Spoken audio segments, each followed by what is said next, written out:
Ladies and gentlemen, welcome to the Hudson Planning Commission for Thursday, September 6th. Thank you all for attending. I'm glad to see we have a good turnout tonight.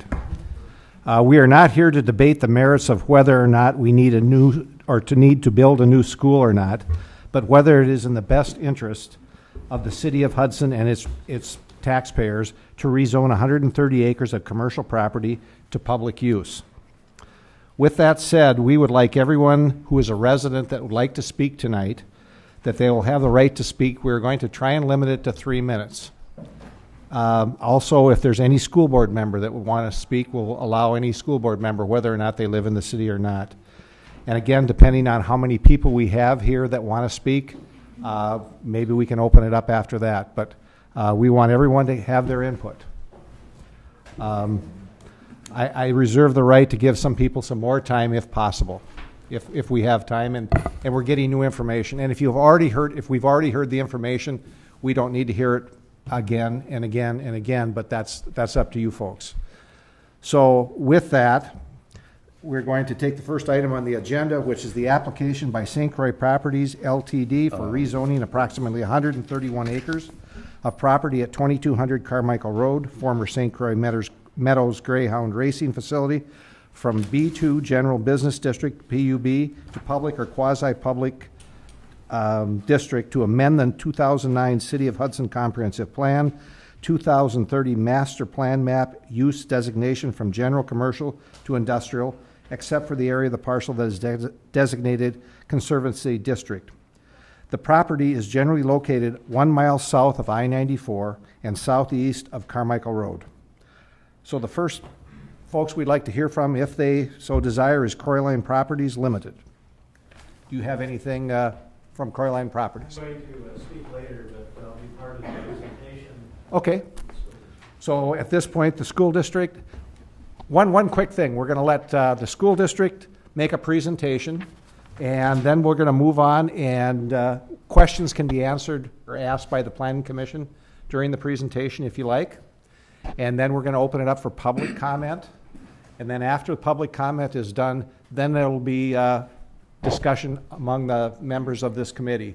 And we will not be hearing public information or input at that time.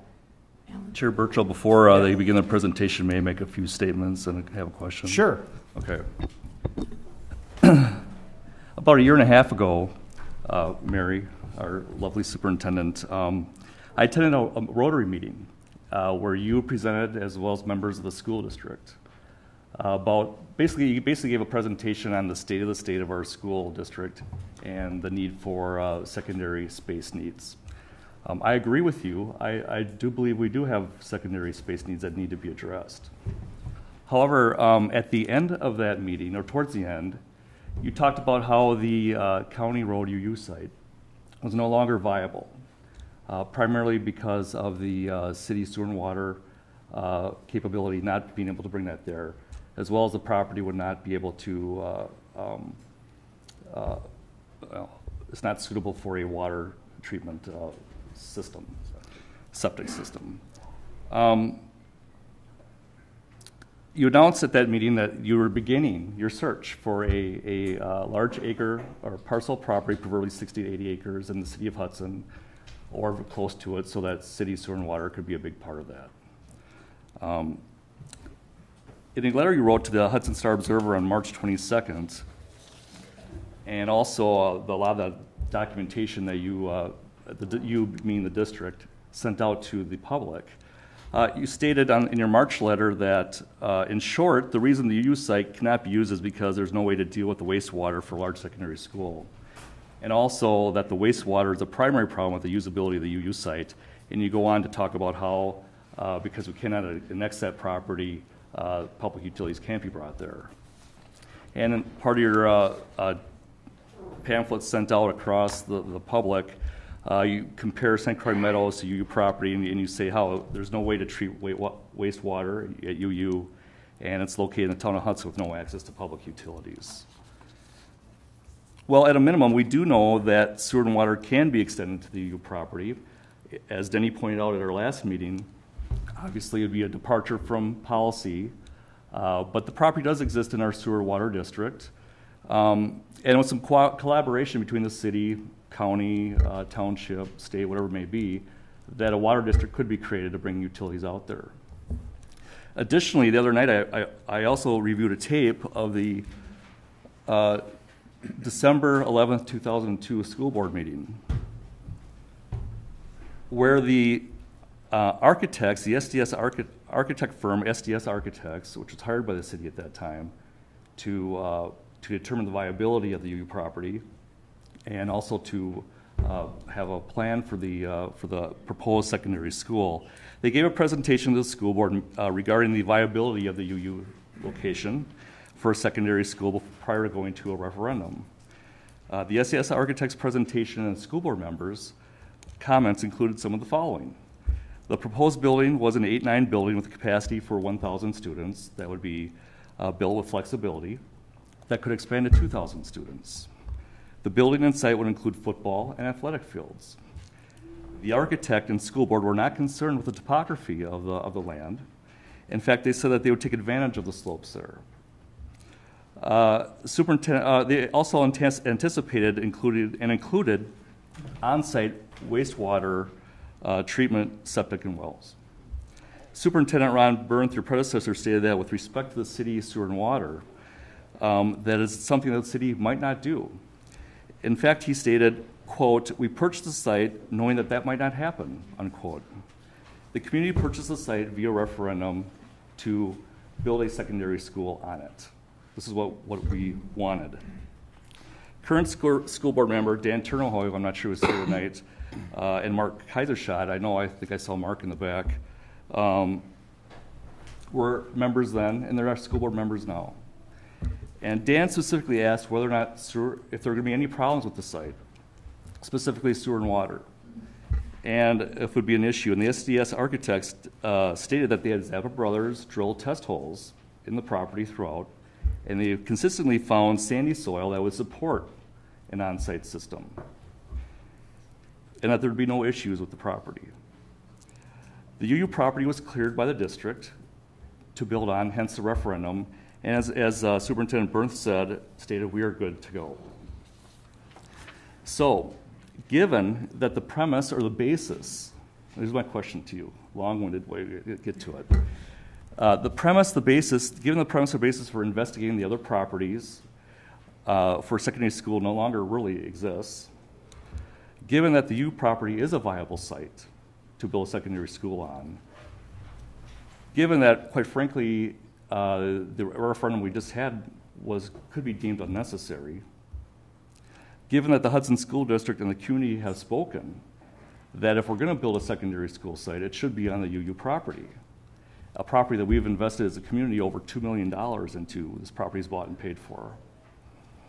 Will you withdraw your application for rezoning, or will you pursue this rezoning application and explain to us why, quite frankly, we really need two properties to build a secondary site on?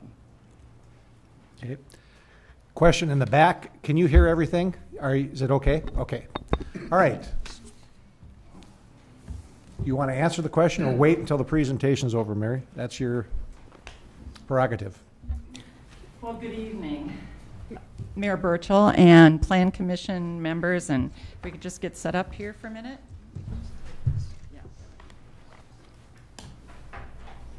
Yeah.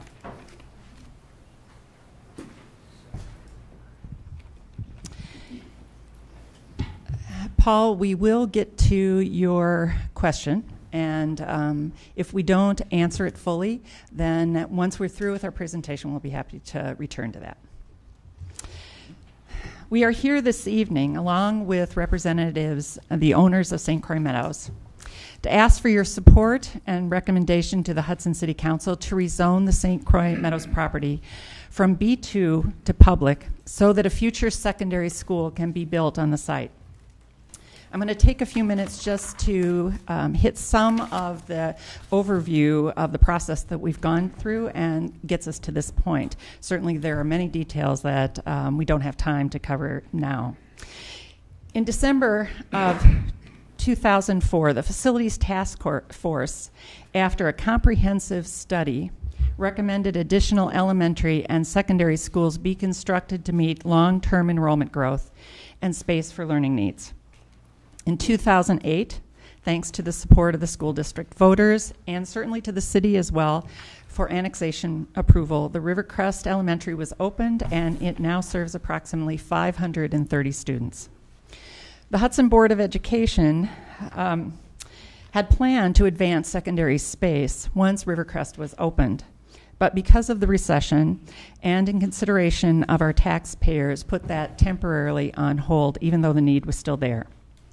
Former Mayor Dean Knutson suggested to the lawyer representing the owners of St. Croix Meadows that they approach the school district about possible interest in purchasing the property. Dean also spoke with me as well. Conversation at that time was short-lived and ended with the representative of St. Croix Meadows because the district was not ready to look at any other properties and the price was too high. In the fall of 2010, the board chose to reactivate their effort to solve secondary space for learning needs because there were signs of some level of stability in the economy and the need continued for more space.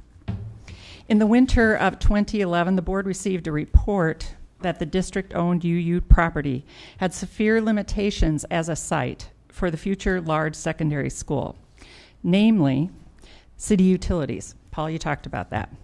There was no way to treat the wastewater. That was the primary. But there was also significant topographical changes and elevations on the site, as well as wetlands that limited the secondary program that could be supported on the site. It was at this time that the Board of Education directed the administration to research other sites for a secondary school. Financial Services Director Tim Erickson and I had multiple conversations with former Mayor Dean Knutson, Mayor Alan Burchell, and Community Development Director Denny Darnold about possible sites. The board took time to review numerous sites. As St. Croix Meadows rose to the top of the Board of Education's criteria after the due diligence, the conversations with city officials continued about moving forward with issues such as rezoning. In October 2011, the Board of Education approved an agreement to purchase the St. Croix Meadows property, as you know, for $8.25 million with contingencies that included passage of a referendum and a rezoning of the property.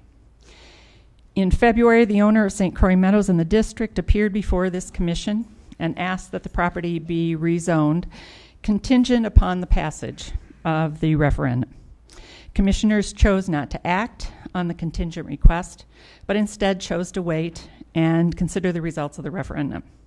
A public hearing was held, and on April 9th, following the passage of the referendum, the owners and the districts came back to the Plan Commission in April, and the district asked for an extension to prepare responses to multiple questions that you posed. We certainly thank you for allowing the district time to respond and to prepare to respond to those questions. We've hired consultants with expertise in the areas of land planning, architecture, construction, engineering, and market feasibility to assist the district with researching and analyzing information. The owners of St. Croix Meadows have agreed to share in the cost. The consultants who will be presenting their findings this evening are representing Stantec, John Shardlow. John, will you stand? John has extensive land use experience, assists numerous diverse communities with land use planning and economic development.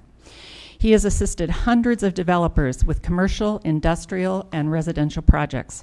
John has also been involved in planning and zoning education for lawyers, planners, and elected and appointed officials for over 34 years.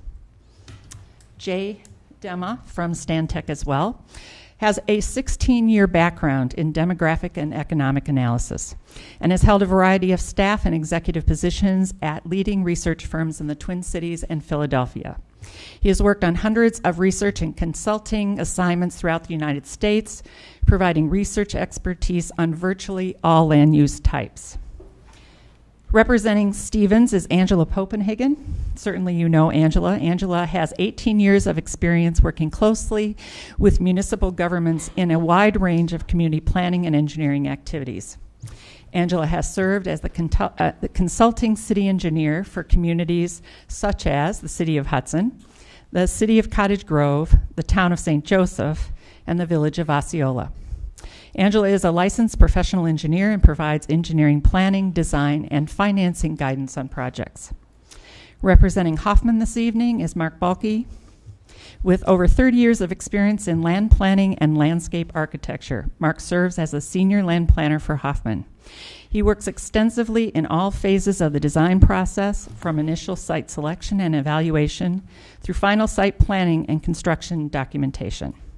His extensive experience includes site evaluation, design and approvals, as well as master planning for projects of less than 1 acre up to 4,000 acres. Sam Stotts from Hoffman is an 18-year veteran of the construction industry, where he has managed and helped deliver more than 30 projects totaling over $225 million, varying in project size from $1 million to up to $35 million. A leadership in energy and environmental design, or LEED accredited professional, Sam was instrumental in the Rivercrest Elementary School project, along with Mark, which achieved LEED Gold while boasting a total project cost 29% below the average cost for public elementary schools built in Wisconsin, Minnesota, and Illinois over the same period. Representing Safeway Bus is Tom Stiles. Tom is president of the company and has been providing Hudson student transportation services since 1991. The Stiles family started the business in 1970 and continues to serve school districts in both Wisconsin and Minnesota. Attorney Pete Seguin will speak, as you know. You've already heard that this evening, and represent the owners of St. Croix Meadows. President Tom Holland will introduce the report and follow me, and board member Brian Bell will provide the concluding remarks. The district's financial services director, Tim Erickson, is also here to respond to questions. Certainly, we appreciate your consideration this evening, and we await your recommendation. Tom? What's that? Oh, no PowerPoint. Well, Here we go. sorry for the delay. Didn't know that wasn't working.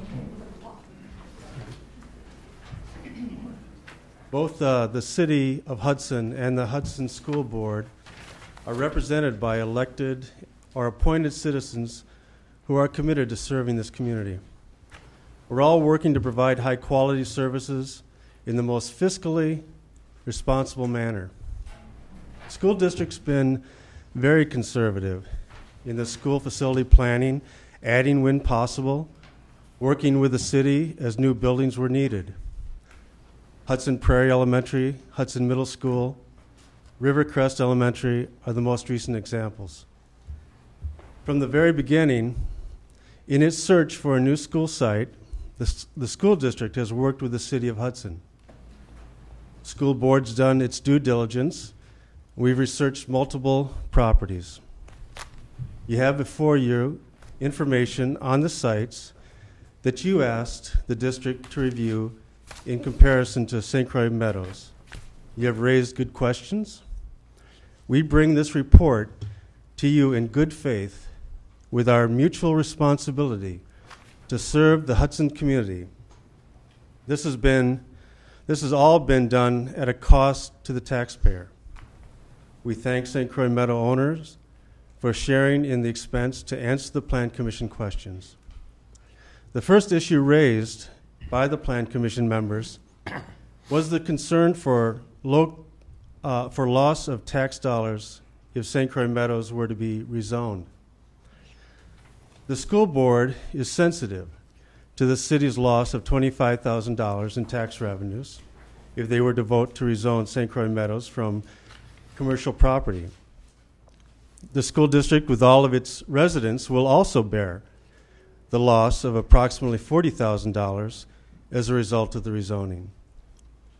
Future tax revenue projections presented by the city earlier on the St. Croix Meadows property are only speculative. The market analysis portion of tonight's report suggests that the city's revenue projections are highly unlikely given the St. Croix Meadow location, competing properties, the city's inventory of existing commercial properties, and the community's capacity to support additional commercial development based on demographics and Hudson residents buying data in the East Metro area. I'm confident that this loss is short-term. Research shows that a community benefits economically from high-quality schools that are supported by high-quality facilities. You cannot have one without the other. The community should expect science, engineering, technology labs, space that support 21st century learning, athletic and physical education space. It's the responsibility of the school board to plan for these students' needs in a way that's fiscally responsible.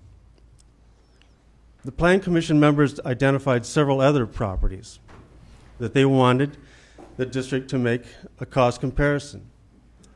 By comparison, St. Croix Meadows has the lowest cost per usable acre. St. Croix Meadows is the best value for constructing a new secondary school. Existing infrastructure has value to the school district. The same infrastructure is viewed as a liability for other potential developers. UU would significantly limit the size of a secondary school based on the topography challenges on the site, with restricted slopes and wetland areas. Additionally, there is no guarantee from the city that sewer and water would be made available to the UU site. In fact, all indications for public utilities are quite slim. County site is too small and costly for a secondary school large enough to serve 2,000 plus students. It lies at the intersection of two of the city's most heavily congested roadways. Adding another school to this area would further aggravate congestion. This congestion raises safety concerns for both bus transportation and student drivers. Troy Township property is not a fiscally responsible choice in comparison to St. Croix Meadows. Here again, there's no guarantee the property would be annexed into the city with public sewer and water. Area roads would need to be urbanized to accommodate the levels of traffic associated with a large secondary school.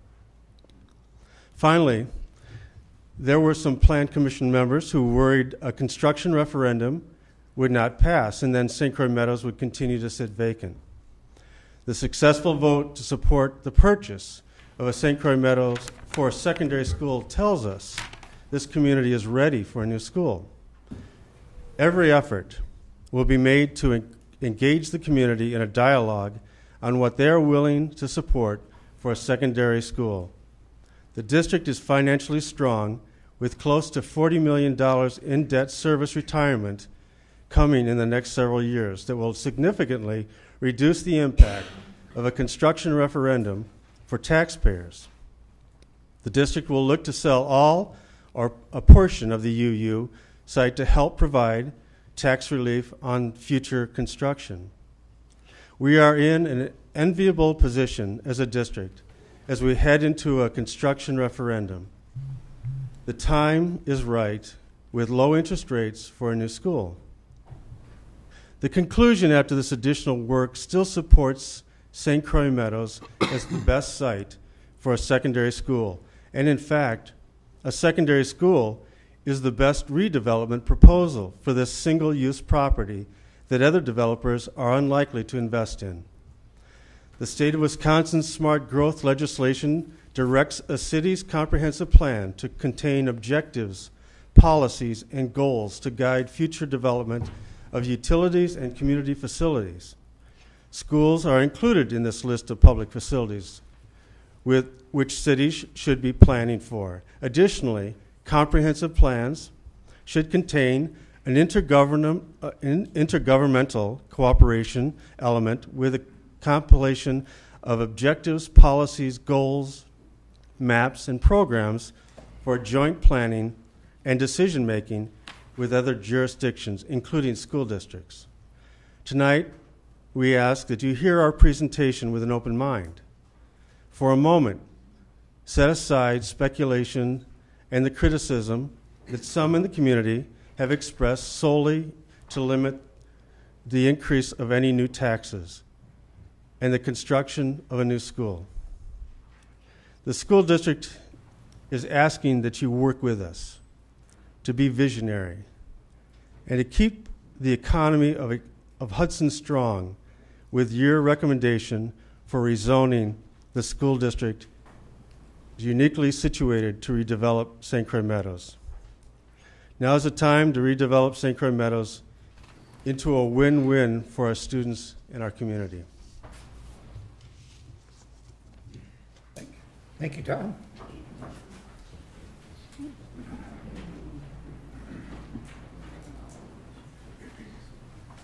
Good evening, Mr. Chairman and members. My name is John Shardlow. John, if you could raise the microphone a little bit for Never had to do that before. Yep. Thank you. As you know, we've submitted a report to you, and it contains a lot of information. So in the interest of your time and everyone else's time, we're going to hit the highlights of that and really attempt to move through this presentation pretty expeditiously. So if I can have the first slide, please. I'm going to just give you a brief executive summary and then turn it over to Angela and Mark, who will go through some of the more detailed cost estimates. We did just receive at 2 o'clock this afternoon Mr. Darnold's report, and he did raise a couple issues and there that I would like to respond to as well. So we will do that as we get to that portion of the presentation. So in summary, the Hudson School District hired a team of consultants, as Superintendent said, to answer the questions that were posed previously by the Planning Commission. As land planning consultants, we looked at the St. Croix Meadows property in great detail, looking at its physical site characteristics, its location in the community, its relative accessibility, both from a development standpoint and also from the perspective of busing, which will be talked about by Mr. Stiles. And also a detailed analysis of the cost to construct and the suitability of the property for various uses. Do I touch you on the shoulder? You can be my remote. So, in summary, we find that the St. Croix Meadows property is very well suited for the development of the school facilities. As was previously mentioned, the improvements that are on the property right now, the building and the site improvements, were for a single-use purpose for the dog racing track. And frankly, if you're going to reuse that property for commercial or industrial, even multifamily residential, the costs of removing those improvements would be a liability. And again, Mark and Angela will talk in detail about those costs. But the fact of the matter is, as you'll hear from other presenters, there is an adaptive reuse of that building, which allows the school district to take advantage of the investment that's already out there. One of the questions that Mr. Darnold raised in his report was that he didn't understand why we said that there was a cost benefit to the infrastructure that's on the site. And the answer is because we can take advantage of the infrastructure under this reuse proposal and couldn't under the others. So we really feel that this is the most cost-effective choice for the taxpayers. There is, in addition, an opportunity to develop a 10-acre parcel, which is shown up there in yellow. I'm going to pass out a memorandum, or perhaps if someone else could hand it out for me. One of the members of my team at Stantec, Paul Bellata, is a former community development director and a former real estate developer. And I asked Paul this afternoon to put together some analysis of what the tax base could be generated from that 10-acre parcel. I'm not going to read this to you in detail, but it's based on some very conservative and reasonable estimates as to what kind of use could go there. We anticipated 7 acres of multifamily residential and 3 acres of commercial. And you'll see at the bottom, it indicates that with the Hudson total mill rate, and based on projection valuations above, that this would result in a total tax generated of approximately $176,000 per year. And with Hudson's share of that being 24.79%, that would yield $43,630 for Hudson annually. Next slide, please. Talking about the suitability of the St. Croix Meadows property, this is a map that it's not very easy to read, but it shows a very important consideration for commercial developers, and that is traffic. And it indicates where the heavy traffic generation is in the community, and not surprisingly, it's along the interstate freeway and Carmichael, closer to closer to the freeway. But by the time you get down to the St. Croix Meadows property, the number of trips per day past that falls down dramatically. Substantially less traffic there than any of the other dog tracks that we looked at from a comparative standpoint. Also, if you look at the St. Croix Meadows property, it's 1.4 miles from the interstate, which is a fair distance away from the interstate, and I think it is one of the reasons why there hasn't been more interest in the development of that property to this point for commercial purposes. Again, I've indicated that the improvements that are on the site would be a detriment for commercial, industrial, and residential use. On page 26 of our report, we went through an analysis of the cost to redevelop that property. Again, I'm not going to go through that in detail with you, but I think you'll find that they're very reasonable assumptions about what it would cost to actually remove those improvements and redevelop the property. And it ends up, quite frankly, being infeasible to redevelop without substantial subsidy. And again, I'll let you look at those numbers for yourself, but I think we'd be happy to answer any questions about it, but we're very confident with that analysis. So again, the point is those improvements off-site that are made for the dog track were there to support substantial queues of cars coming during peak periods. And again, that wouldn't necessarily be a benefit for a commercial or industrial reuse, but it would be a benefit for school purposes. And so that's one of the pluses as well. Next slide, please. Can we go back? I'd like to ask a question on that. Do you want to take questions at the end, or? No, I'd like to have a question now. Okay. Your St. Croix Meadows in your analysis, your rezoning analysis, what did you value the land at versus the property? On page 25, I guess is what I'm asking, to show that, I think this particular slide or analyst shows that, that the St. Croix Meadows site is the most feasible and the best and the cheapest one. So I'm asking, what did you value the land and what did you value the building at? Because I think you need to compare apples and apples in that particular case. Respectfully, that's going to be covered by another speaker who's going to go into that in detail. Well, you referred to it, so that's why I thought maybe I could ask a question, but we'll wait. Okay. Yeah, we really have tried to think this through and be as efficient as possible. We also looked at other abandoned dog tracks in Wisconsin and looked at the constraints and the obstacles that they have faced in the redevelopment of what is a single-purpose facility there as well. And what we found is that despite superior locations to St. Croix Meadows, equal or better proximity to metropolitan areas, and even in one case, aggressive public investment, only one of those sites has been successfully redeveloped. So in summary of my beginning remarks, Hudson is unique. But if you look at the research that's contained in our report, clearly the growth in Hudson has mirrored the Twin Cities metropolitan area. You've experienced the recession just as we have. Uniquely, a significant percentage of Hudson's residents work and shop in the Twin Cities.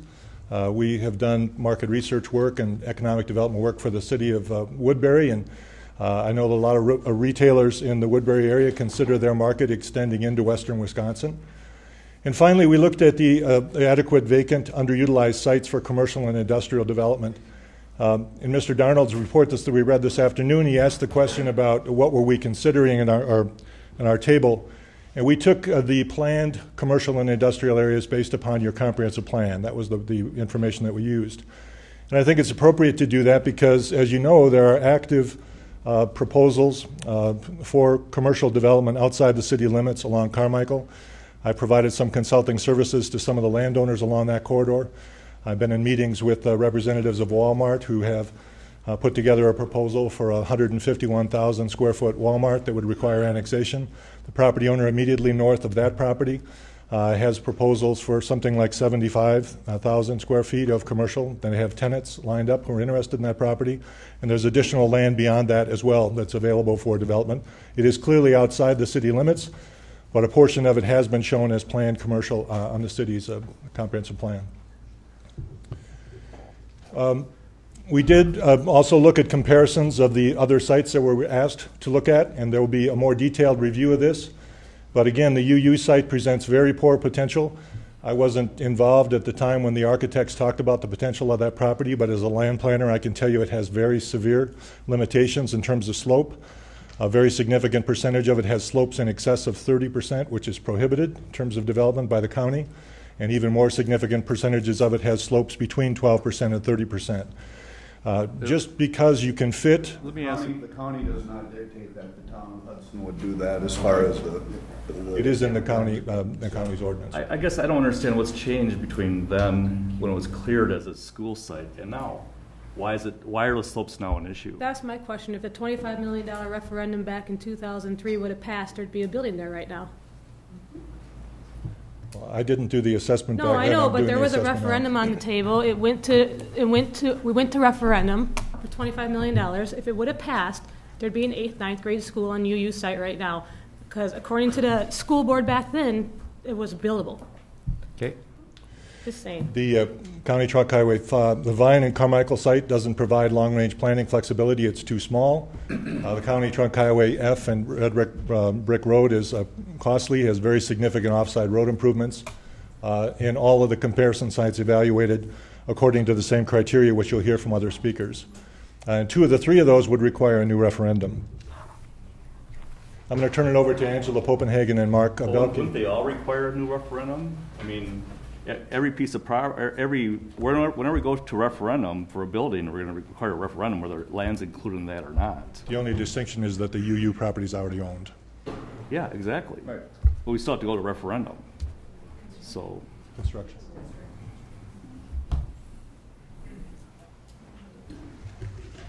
Good evening, Mark Bolke. I'm going to talk about the comparison of the sites and specifically about the criteria that we look at when we're evaluating school sites. They're listed up on the screen there, and some of the things we look at are the surrounding uses, the land uses around the site, the usable acreage, which in this case is a very important factor, access, utility service, and site development costs. And I guess this is a very important point, so I want to make sure that I cover this thoroughly. And I'm going to just read the definition of these criteria so everyone can fully understand it. The usable area or the site capacity is the total land area of the existing site, and it excludes areas that are considered unusable or impractical for development, and in this case for a large secondary school. And these can include things like zoning restrictions such as setbacks, topographic constraints, which are a major factor on some of these sites, extreme elevation changes, environmentally sensitive areas such as streams and wetlands, or other factors that render parts of the site unusable or impractical for development. The publication to create a school by the Wisconsin Association of School Boards recommends that a large secondary high school site have a minimum of 40 acres plus an additional acre for each 100 pupils in the projected maximum enrollment. We were asked to look at these sites for a maximum enrollment up to 2,500 students. That would equate to a minimum, according to this publication by the Wisconsin Association of School Board officials, of a minimum of 65 usable acres. So that's an important factor in how we evaluated these sites. Access. What we mean by access is adequate, safe, and convenient vehicular access to the site for students, staff, buses, visitors, and other users. A large secondary school should be located on a street or streets that can accommodate the projected traffic to and from the site. Other considerations should be taken into account for pedestrian and bicycle access also. Utility service. Utility service basically is, for a new school, you'd need water, sanitary sewer, electric, gas, phone, cable, fiber, the typical utilities. So we want to make sure that we have access to those. And in this case, preferably public utilities. Site development costs, we'll get into great detail on that. Basically, this is looking at each site and looking at costs for things like demolition, earthwork, on-site and off-site utility costs, off-site road improvements, and other factors. So as far as the St. Croix Meadows site, we consider the surrounding land uses as favorable. There's public use, it's Camp St. Croix to the west. There's mixed use residential to the north, low density residential, but it's quite buffered to the south. and then it gets lower density as you go south. To the east is the existing quarry, and then the business park. We didn't see any contradictory land uses that would tell us that this isn't a favorable site from a surrounding land use standpoint. As far as the usable acreage on St. Croix Meadows site, it's very favorable with about 90 acres, and it was very easy to measure that on this site because it was previously developed. So it's pretty easy to see what area can be developed. And the other factors, I'm going to let Angela talk a little bit about the other factors for St. Croix Meadows. My role was to look at the access and utilities to each site. Access specifically, all of these sites have either city or county roads adjacent to the sites. So we met with the city officials and county officials to determine what kind of improvements were needed for each of these developments. So this one specifically, obviously you have the on and off ramp that goes to St. Croix Meadows, which provides safe exit and entrance onto Carmichael. You also have potentially a secondary access point that would be generally across from Riverview, but it would have to be sited. But we looked at that as a secondary access point. Utilities in this area, we have existing city sewer and water, obviously right up to the building, along with electric, gas, and telephone. So it is already developed and can be reused on this site. Okay, we're going to go on to the UU site, and we're just going to kind of go back and forth on these sites because we have different expertise on how to evaluate these criteria for each site. So on UU, there's an exhibit of the UU site up on there. The surrounding land use I would not classify as favorable on this site because it's a low-density residential. A large secondary school, which could potentially be a large high school, is an intense use, and this is a low-density area. The roads are inadequate for major traffic, and in general, the surrounding uses. There is the athletic fields to the east, also. The usable area is really the critical factor on this site, and on this site, we've done some calculations on the slopes. And I want to read something because I think it's very important. There's a publication by your Regional Planning Commission, the West Central Regional Planning Commission, that talks about steep slopes. And over 1/3 of this site is, by their definition, a steep slope.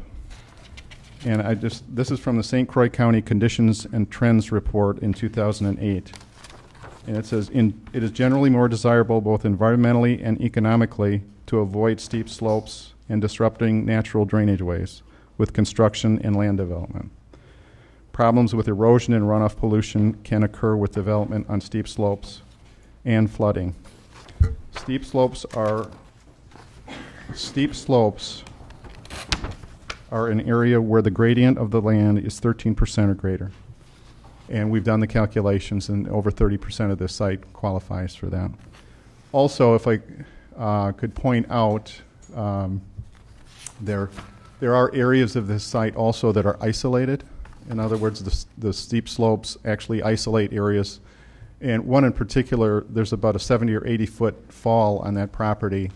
The southeast corner of the property, there's 6 or 8 acres up there that are totally isolated by a 60 to 80 foot slope, which would make that pretty much not practical to develop with a school development. There's also. May I ask? I don't understand. Why can't we bring in a bulldozer and make things a little bit easier? If that's your concern, level out the slopes a little bit. Well, I mean, again, 10 years ago this wasn't an issue, but it is now that you're bringing up. I can't comment on what they did. All I would say is that I don't think the due diligence was done by the architect. Did you look at the old study that was done when the property was? I saw some of the drawings, and they showed one of them that I saw, a referendum drawing, showed a baseball field that went right into the ravine. It had like 30 feet of fall in it. The building looked like it encroached into the steep slope that I mentioned that's 70 to 80 feet. From a drawing. Was there a detailed study that was done? I don't know. Okay, so I don't know. It wasn't reviewed. I guess we're not going to base our study on someone else's information. We're doing it on our experience and expertise. Okay. And we'll entertain more questions on that if you'd like after we get done presenting.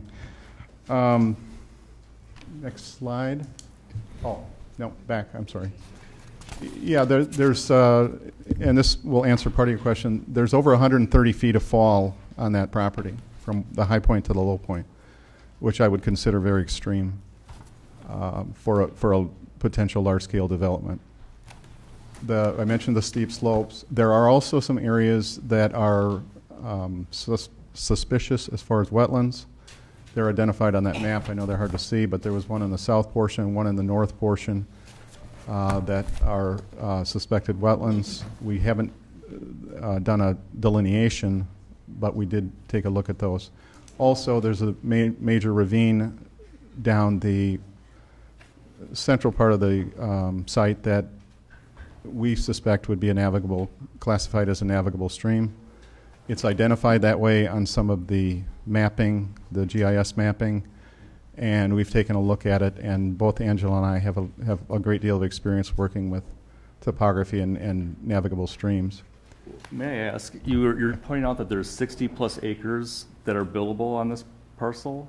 Where exactly is that? Yeah, on this slide, we did, better understand the site, we did a very conceptual layout of what we call the building zone and potential athletic fields that would be associated with a typical large secondary school. And what it tells us is that the acreage that's represented here in the green and yellow is basically most of that 60-acre area, including the areas around it. But to try to work around those slopes is going to be very difficult. The football track area, this was produced before we did a little more study on the navigable stream issue, and that actually would have to be moved, because if that is a navigable stream classified as such, that wouldn't work. The area to the northwest shows two small rectangles, green rectangles, as athletic fields. Those would be isolated from the rest of the site by the ravine that's there, and that ravine gets fairly steep and deep. That would be an isolated area. So we estimated the usable acreage at 60 acres, but that includes the isolation areas. It includes the area that's on top of that 70-foot slope, and it's not practical. And I think that's why you see most of the areas like this, the land around Hudson and in many places in Wisconsin that looks like this, is developed for residential purposes. It's typically not developed with a large-scale development that includes a very large building, large parking areas, and athletic fields, which need to be relatively flat.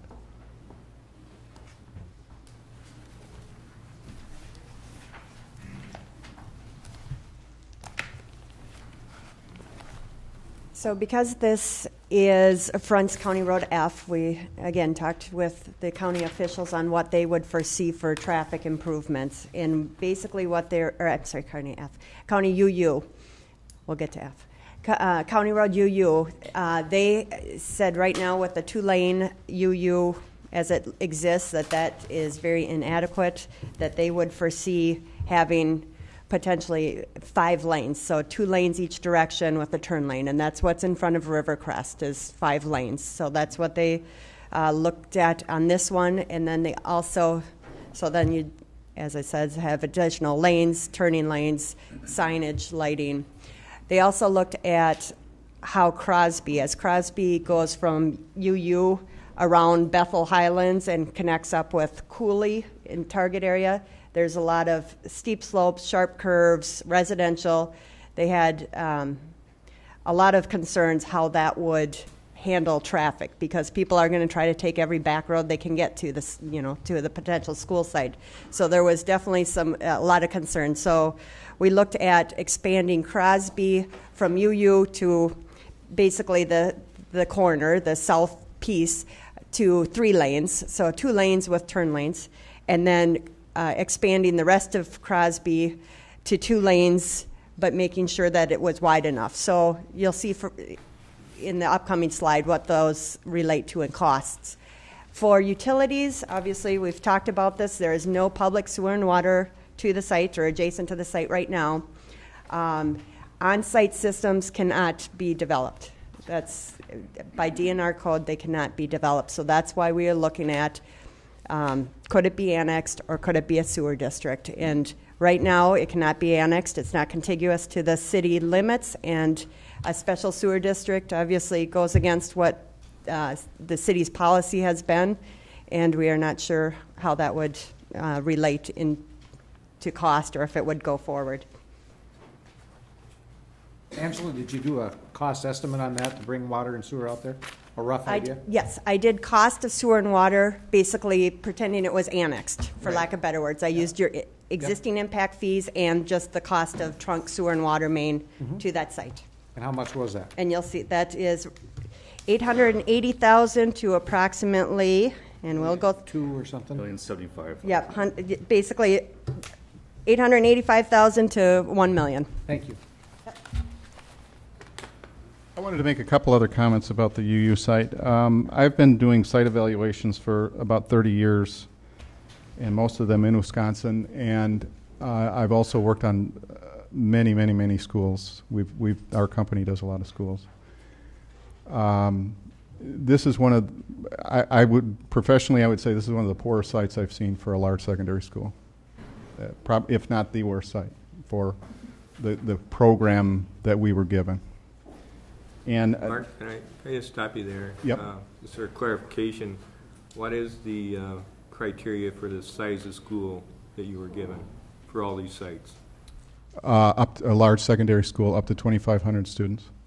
There's no flexibility to look at other types of schools on any of the sites. Well, I think we were given that as a way to evaluate sites, and I think the reason we want to do that is so I don't think you'd want to compromise from the beginning. Can I make a statement? And the site, if on this site you would compromise the ability and the flexibility to be able to go to 2,500 students. And I guess that we didn't feel that was the best solution. And this site doesn't meet doesn't match with those criteria. What's the base point? You said you add an acre for every 100 kids, but where's the base? Does it start at 1,500 kids? Where does it start? 15? That's just for a large secondary. In that case, for a high school, it's recommended at 40 acres plus 1 acre for every 100 students. Okay, that's what I was asking. Yes. Can I make a statement? Yes. During the referendum, we all get, the flyers that came in the mail, and the options are 8th, 9th grade school, 3-year school, or high school. According, when UU was purchased, the school board was very much in favor of doing an 8-9 school. That's not a large secondary school, an 8-9 school, with a max of 1,000 students. So this site wasn't purchased with the intention of being a large secondary school. So it wasn't a bad purchase. It was a very good purchase, which unfortunately had a referendum that failed due to the price tag of the referendum. So, I think that it would be nice if the referendum paperwork that went around said an 8th, 9th grade school is being considered. It seems like that door is closed with this presentation, and that we're not looking at an 8th, 9th grade school at all. And I don't know if that's. I'm asking the question, Mary, just because he was instructed to look at a large secondary school. That's what he just said. And I don't know how many, I'm looking at, I see the growth rate, and, 1,000 students is, to house 1,000 students and relieve the 8th graders from the middle school and the 9th graders from the high school would bring relief to both schools. And so I'm just trying to understand from his statement of a large secondary school was what he was instructed to research, what that means now for moving forward. As we talked about during the referendum informational campaign, we said there are 3 solutions that we're looking at. Right. One is an 8-9, which you're talking about, Right. Mary. But we were very clear that we believed, looking at the growth that we expect to continue in Hudson, that we would be foolish not to plan and make sure that if the community decided that an 8-9 was the solution, that the site could not support expansion to a school for 2,000, 2,500. So our consultants worked on the max for each site to make sure that it would fit. So in all due respect to the commission, we've tried to answer your questions and put it together in a presentation. We really would appreciate being able to get through that, because some of these questions are going to be answered in that presentation. So if we could, Mr. Chair, we'd like to ask to just continue on, and then How much more time are you going to need, Mary? We're about 15 minutes, and I know you've been interrupted. We're about 15 minutes from the hour. Yes. Okay. And when I talked to you earlier, Alan, I said I knew it would take an hour, at least for the presentation. Mm-hmm. And I don't know. And I said it might be longer, and you said we could have whatever time we needed. So we really haven't. Within reason. I don't think I said you could have whatever time you wanted. And maybe you did add those words. I'm not going to sit here till 2 o'clock tonight. At least I don't think anybody else expects that. But and I can certainly respect that. It would just help us if we could get through, because I know you have questions about finances and that chart, and we're trying to get to it. Okay. So if we could continue on, and then if you could hold those questions until we get through, it would just be very helpful to us, because we have tried to plan answers to the questions that you presented to us in April. Okay.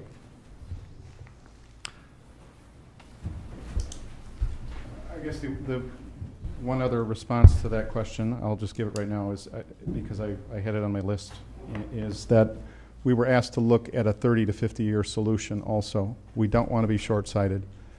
An 8-9 school on the UU site, we can't comment on what was created by someone else. We're evaluating it under the criteria that we typically evaluate sites on. So I think that's an important factor also. I think the school district has been very diligent with us to make sure that we're looking long range rather than short-sighted, and I think that's really important to note. As far as the Carmichael and Vine site, this site is about 63 acres. It's surrounded by a mix of uses. I think everybody pretty much knows the site. It's on a very intense intersection, very heavily traveled area. And there's about 50 acres. We've calculated about 50 usable acres, and the reason that being is there's an identified wetland on there, according to the DNR mapping. There's also a planned regional pond, stormwater pond that's planned on that site, and we were told that we need to honor that, and that would take a great deal of the site, probably I think up to 6 acres. And it would separate parts of the site, because it would have to be in the lowest area of the site, which is on the south side, which is where the development would most likely be for a school, because it's closest to the roads. So we calculated the usable acreage at 50. We would consider this a poor site because of the area it's in, the heavy traffic.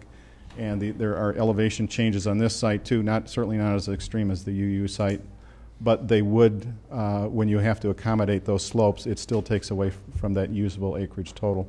So we're pretty confident that 50 acres is a pretty good number, which is only slightly bigger than the existing high school site, and we felt does not meet the criteria for looking long range at a very large or a large secondary school. So access, and I think and utilities to the site. Access, obviously, this is the corner of Vine and Carmichael. If you've driven there between 7 and 7:30 in the morning, I seriously have dropped my middle schooler off so she can walk because it takes so long to get through there. It is just ridiculous. And so adding any more traffic to that site, talking with, or looking at expansions, we would look at, expanding Carmichael to potentially 5 lanes, 2 lanes in each direction with turn lanes and bypass lanes. You'd also look at expanding Carmichael Vine Street to 4 lanes. So that was kind of the criteria we looked at, or some of the things. We also, in discussions, it was talked about even potentially having to expand Carmichael all the way down to the Hudson Clubhouse. So I'll go through some of those numbers.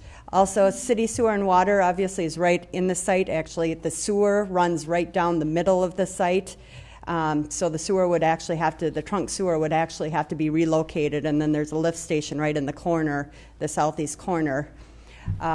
Water main is located along Carmichael and Vine, so water's easily served to this property. You're aware that Carmichael is ultimately slated to be rebuilt into a minimum of 2 lanes in each direction if there's any development at all. Right, exactly. That's already slated. That's not new news at all. That's right, and so we took quite that old news, actually. So we took that into account in our cost estimate. You'll see that. Okay, County Trunk F and Red Brick site, the last site. We took a look at this. It's basic for the surrounding uses are much more rural. To the south is undeveloped farmland. To the east is low-density residential. To the west is Camp St. Croix. To the north, Rivercrest Elementary.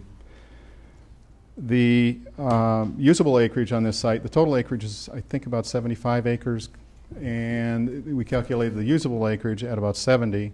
So from that standpoint, it has a good acreage as far as we can see is what's usable. The challenges are really more with the location, which is, again, if it's a large secondary school, up to 2,500 students, is that an appropriate, that intensive use, would that be appropriate on the fringe of the city and really encroaching into the farmland and rural area? Much different than Rivercrest, which is an elementary school.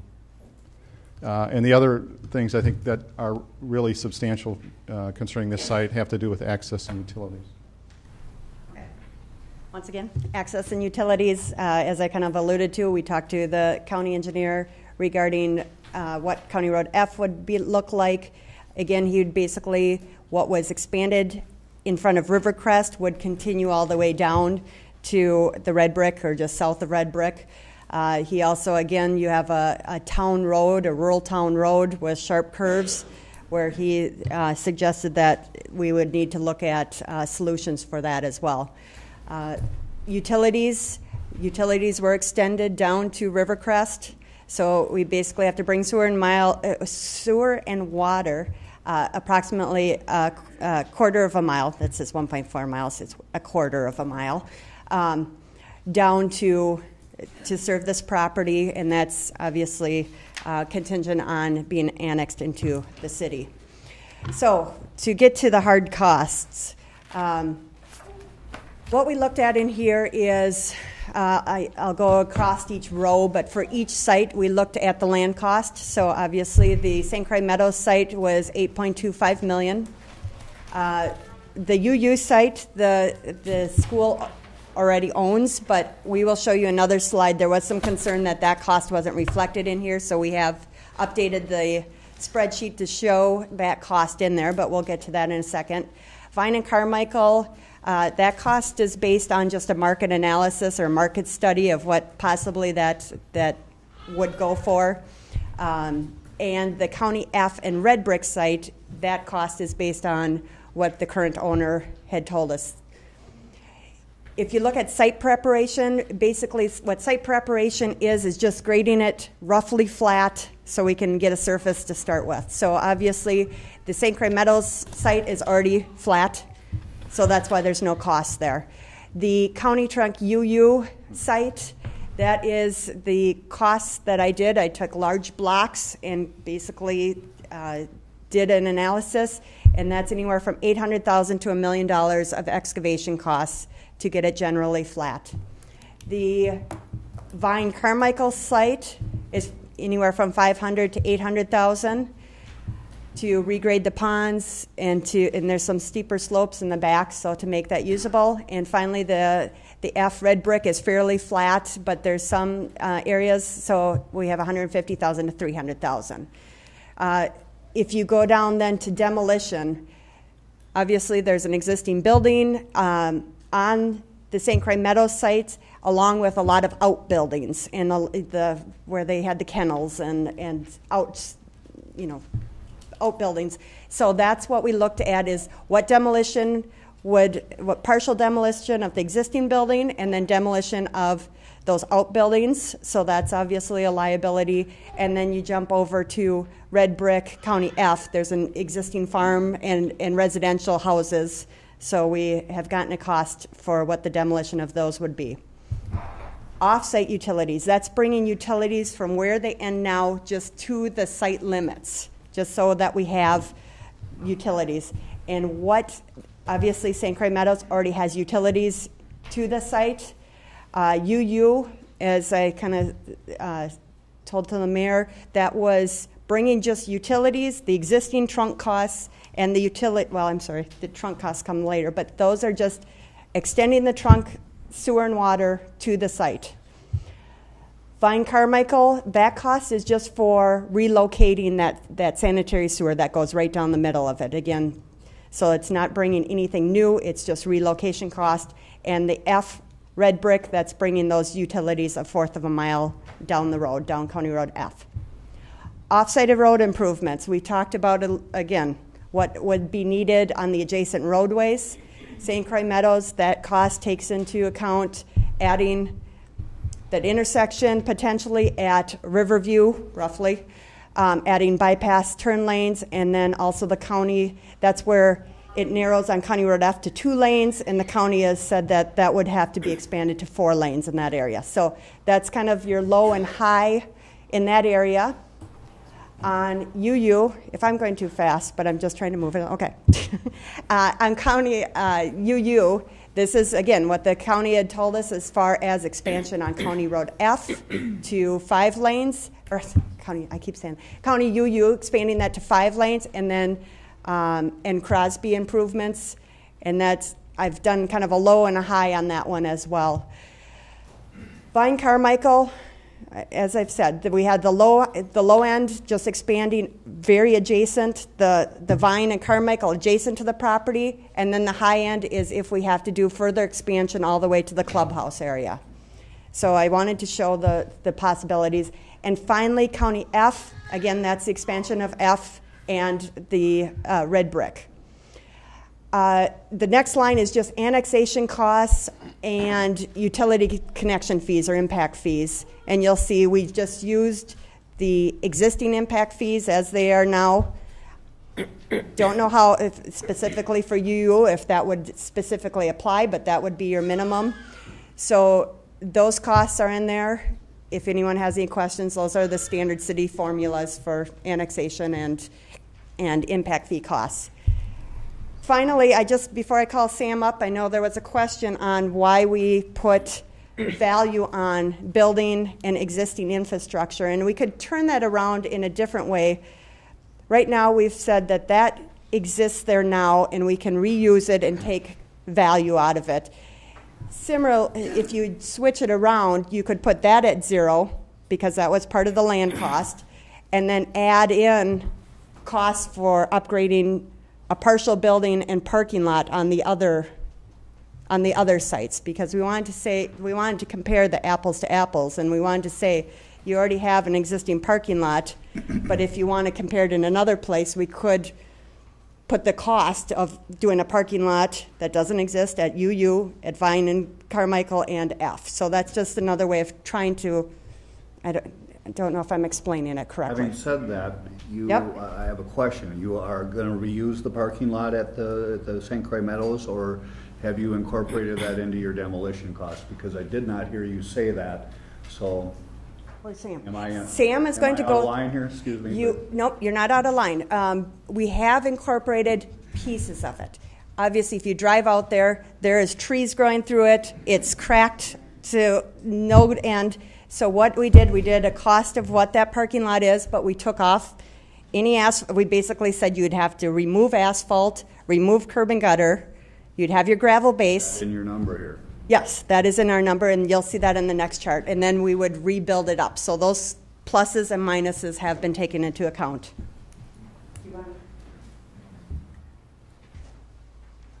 Hi, I'll address those questions here with my purpose was to kind of take a look at the existing values of what's on St. Croix Meadows. The first line item with the existing building, I took a benchmark of about $175 a square foot for a new school in total. Rivercrest in 2007, when it was actually bid, it was finished in 2008, but Rivercrest was about $166. So it's a good realistic number to start from. So the savings come from about $50 to $75 a square foot you could save. That's still a good realistic number. Actually, last week I just did a project that we had bid. It's about 130,000 square feet. It's a complete gut and remodel. There's exterior facade that has to be completed, windows replaced, exterior site work that needed to be completed. And right now we're tracking about $92 a square foot. So we're even on the low end of the 100 to 125. So that's still a good realistic number. That's how we came up with the approximate potential savings by reusing 90,000 square feet of that building. The other numbers that you see there for the water main, storm, sanitary, really the rest of the numbers, that was actually a joint effort between myself, Angela, and then Gary Zappa. We did a survey of the site. We looked at all of the structures. We did an analysis of the piping to see what's going to be used. Obviously, we understand when we restructure or we redesign that site, it's going to have to probably have some structures that are either removed or relocated. So we took a conservative approach of saying it's going to be maybe only about 50% of those structures. So those numbers that you see there represent only about 50% of the value that's out there of the structures that are in good condition that would be able to be reused. The demolition of the buildings obviously takes away from the value on that property, so you can see that we didn't look past that. We actually added those in. And then the partial demolition of the main building, which is actually the stadia seating, if you will, towards the dog track, really is going to be not usable in a design for a school. So the balance of the savings you can kind of see down at the bottom there. So that's really where the cost, and I hope maybe I answered. There was a few questions. One part you haven't addressed is it's been published that there's mold, and every porous surface has to be removed to remediate that, and you have no costs in there for any of that. And how extensive? To me, porous surfaces, sheetrock, wood, concrete, steel, and tile are the only two things that aren't porous. So how extensive is that, may I ask? Actually, that would be addressed underneath the costs up above, and I can answer that by saying that the building I just explained, the 130,000 square foot building, that's a building that had extensive. It actually was purchased by a developer 3 years ago and was not cared for. That developer now sold it to the customers that we're working with, and they have actually ripped out all the drywall. We're ripping out all of the porous material on the inside that's been affected. We've got exterior that we're actually going to be doing all of new windows on the outside. It's going to be all new masonry, tuck pointing. We're caulking around all the windows that will be remaining. There's some spandrel glass, if you're familiar. That's all, and that's still at $92 a square foot, and that actually has some hazardous material removals. It's in there. So I think you're going to be covered and then some. Thank you.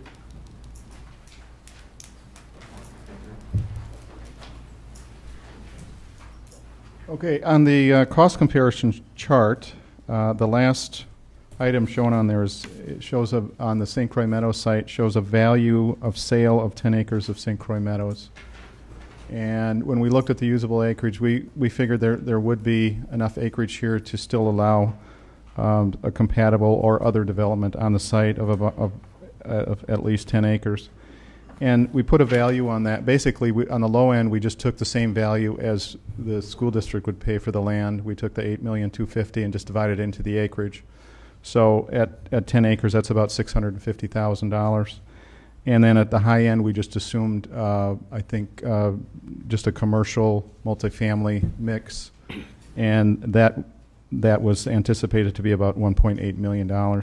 So we did include that because I think that's a real value to that property because there's enough usable acreage to still keep a valuable piece on that for complementary use or potential commercial use. So when you go down to the bottom of the chart, then we're up to the adjusted costs.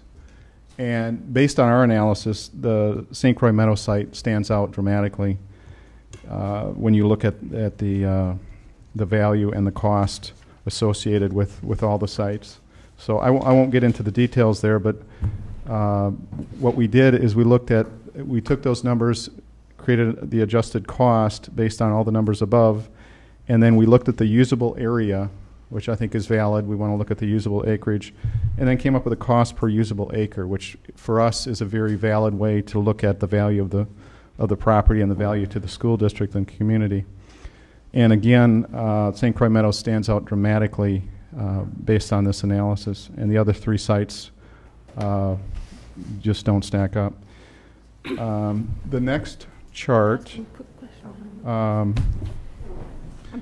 basically takes the UU site, and we were asked a question about why the value for the UU site wasn't included under the land cost category. So we took the same chart and just inserted the original the original purchase price for that site and just modified the results. And basically the result is it just makes the UU site less cost effective by another $1.8 million, because that was the approximate land cost when it was purchased.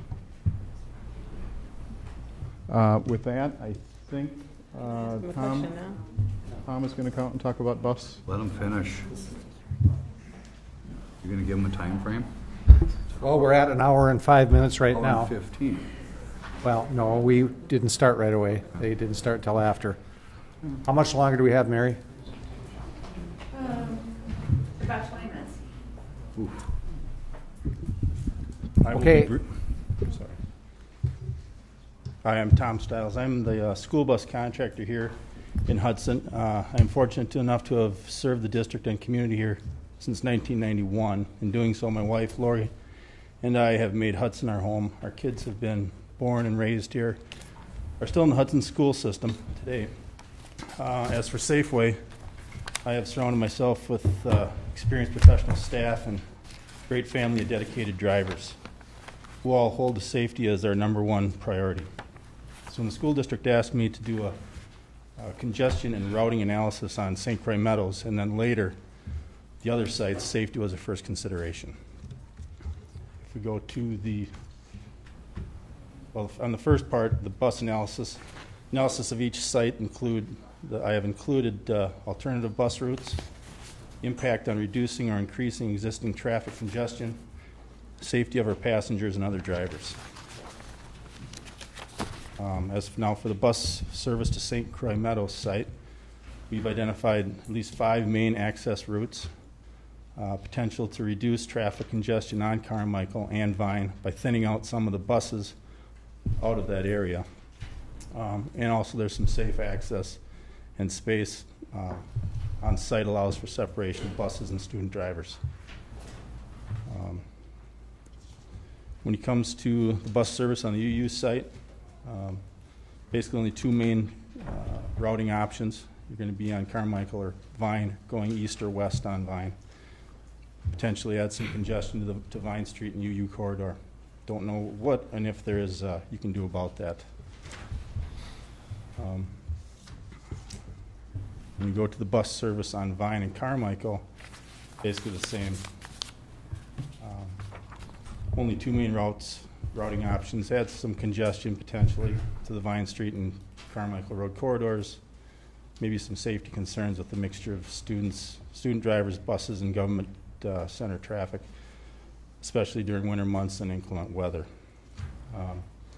Bus service at Red Brick site, again, is like the St. Croix Meadows. It allows for at least 5 main access points, allows for multiple bus routing options, potential to reduce traffic congestion on Carmichael and Vine. I can't comment on the parking on there because there's no plan yet. I guess in closing, based on routing analysis, Safeway is confident that St. Croix Meadows, with its current road infrastructure, would adequately provide for safe bus traffic and reduce some congestion on Vine and Carmichael. And I don't anticipate any significant problems when it comes to busing. Thank you, Tom. Mary, would you like to ask one question? No, I'll wait. Okay. Good evening. My name is Jade Emma, and I did a couple different analyses for the school district and the property owners. And the first one was to look at some of the other dog tracks in the state and their experience since they've closed. As you know, in 1990 and 91, the state built 5 different dog tracks, of which St. Croix Meadows was one of them. All 5 sites have now been closed and no longer functioning as dog tracks. And some of the highlights that we learned from looking at these other dog tracks, just to learn to see if there's anything that we could better understand about kind of the experience that they've all had. And the big point here is that each site, other than St. Croix Meadows, has significantly higher traffic counts than St. Croix Meadows, and a lot of that has to do with where they're actually placed relative to major roadways. The similarities, though, is that all the other sites do have a similar mix of uses surrounding those sites. Now, to date, only one of the other 4 sites has actually been redeveloped. And one of the sites actually has been purchased by one of the cities that it's located in, which has spent around $4 million on improvements in hopes of trying to attract development to that site. So I'm just going to quickly go through the main point here on each of these sites. The first one here is the Dairyland Greyhound Park site in Kenosha, which, if you're familiar, is in the southeastern part of the state, about an hour north of Chicago and a little less than an hour south of Milwaukee. To give you a sense of context as to where it is. The major freeway, I-94, is a connector between Milwaukee and Chicago, and there's over 90,000 vehicles that travel along that highway, and the site here is very proximate to it. It's over 200 acres, so it's a pretty large site, quite a bit larger than St. Croix Meadows, but it has a number of similar sort of mix of uses around it, industrial and residential. Currently, since it's the most recently closed facility, the Menominee tribe has an option on the property. So the property owners have really yet to actively market the property because the tribe is looking to potentially open some type of a casino facility on that site. So there's really not a clear understanding of market situation there. The next site is in Kaukauna, the Fox Valley Greyhound Park.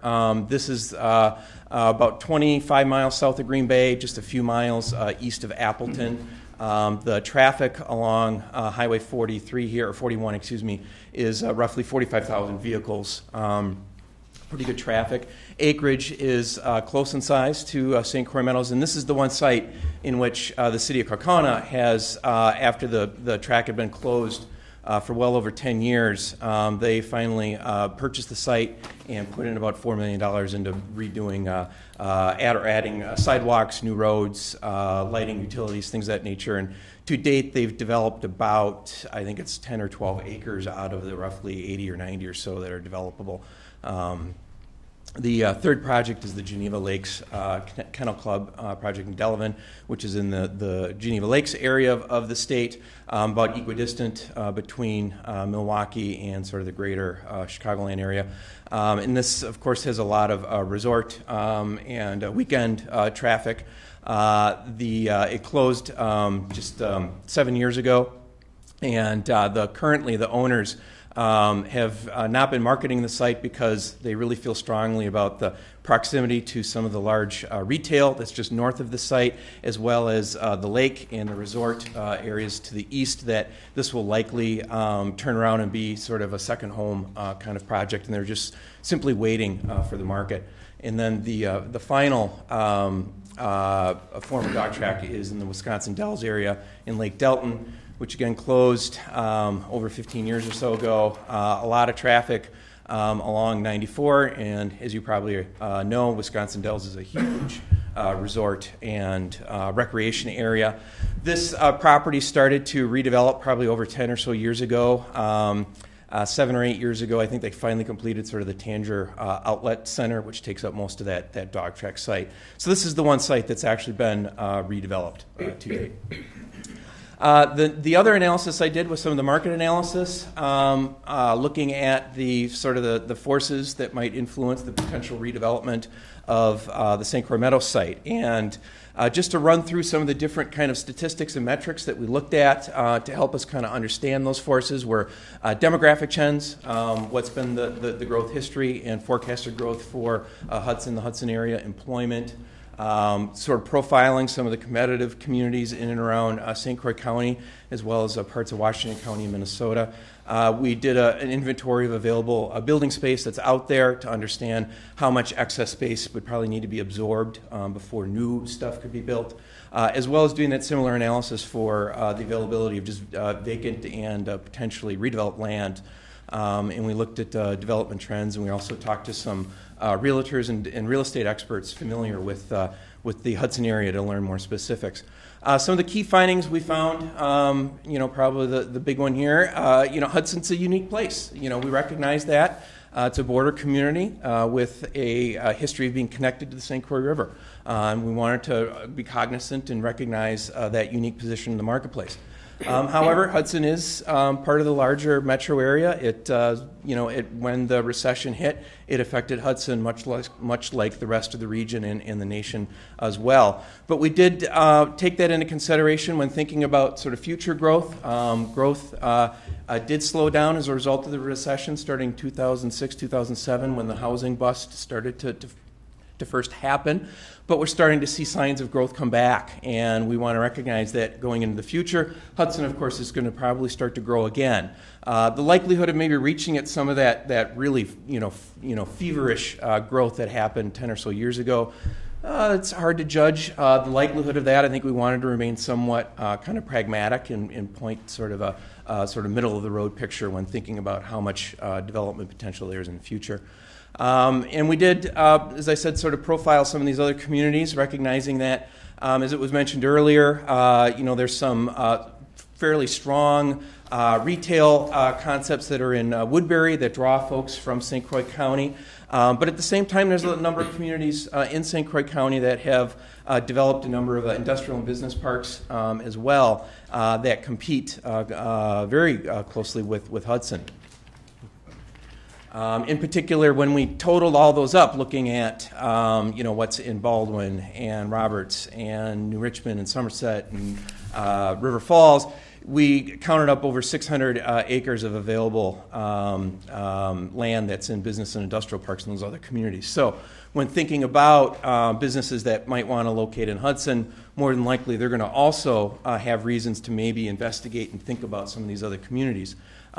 Clearly, some businesses are still going to want to choose Hudson, but it's a pretty important part of their business-making decision that they would evaluate these other locations as well, some of which have pretty good access to Interstate 94 relative to where St. Croix Meadows is located. So, and then, as I alluded to earlier, we looked at the availability of vacant space, actual building space that's out there.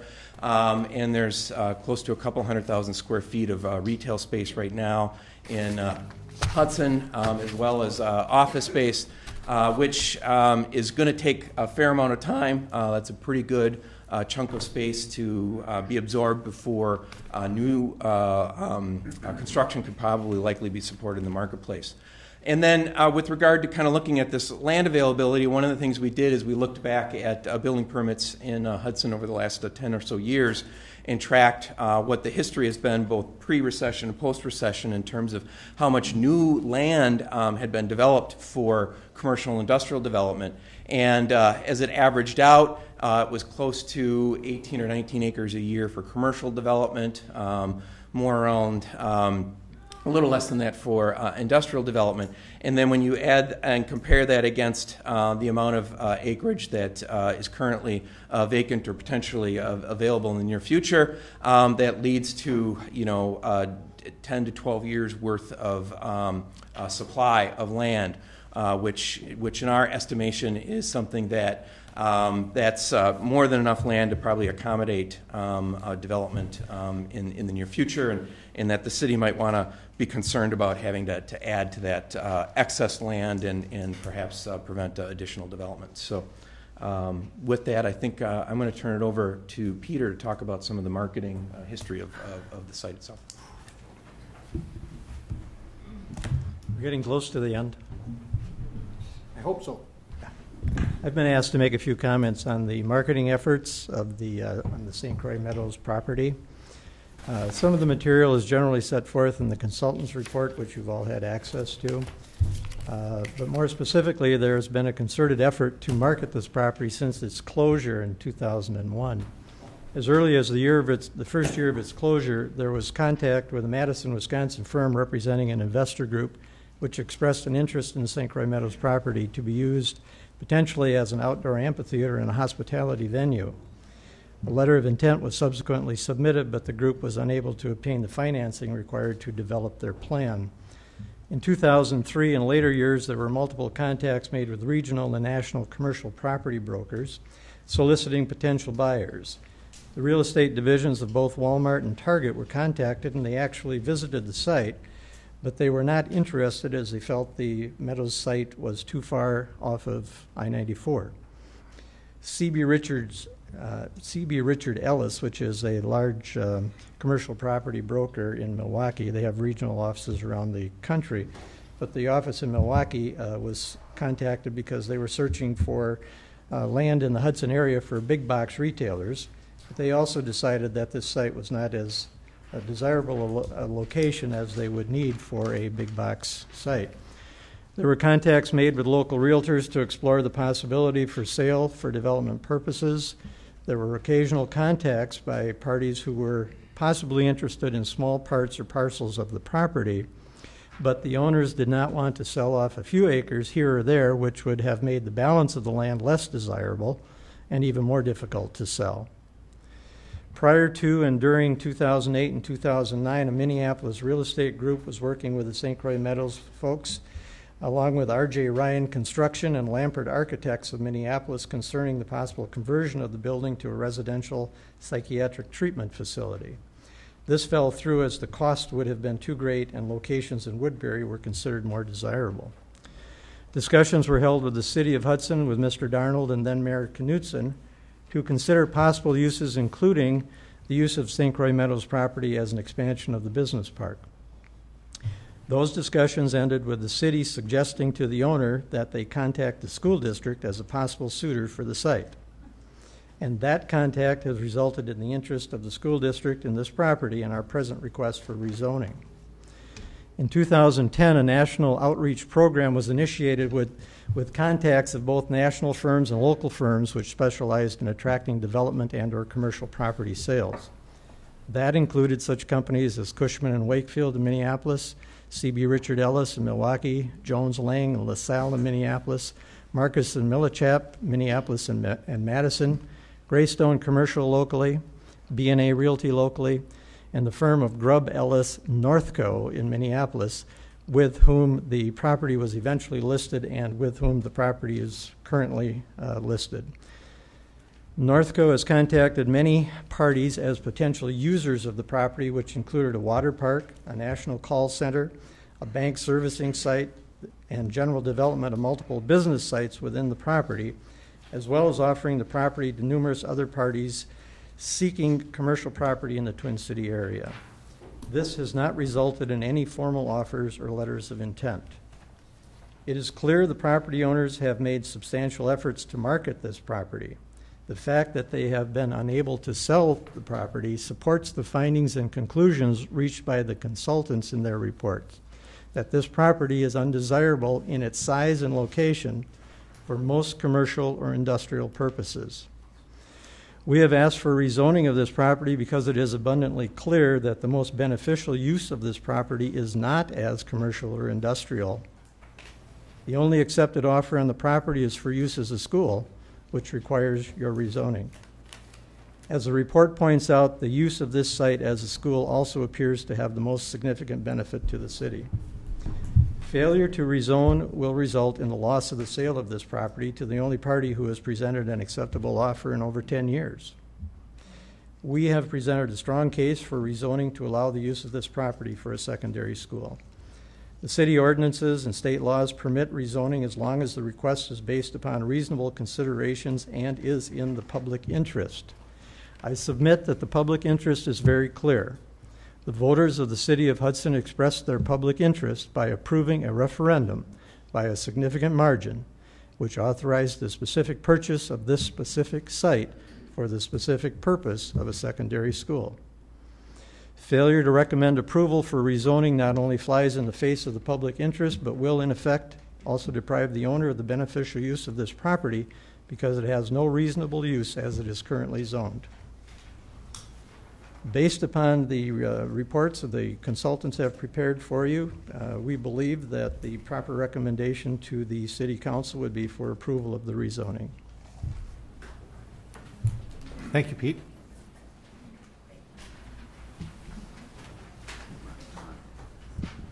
Just to wrap up, first of all, thank you for your time tonight for this important conversation. I moved to Hudson in 2003. One of my first kind of give-backs to the community was joining the Facilities Task Force. Me, along with 23 other members of this community, some sitting in this room, said that we were facing a big issue in terms of our space for learning. We made a recommendation about building a new elementary school and a new secondary school. That was 8 years ago. We have a new elementary school. The time to act is now. Not a year, not 2 years, not 3 years. We have to move.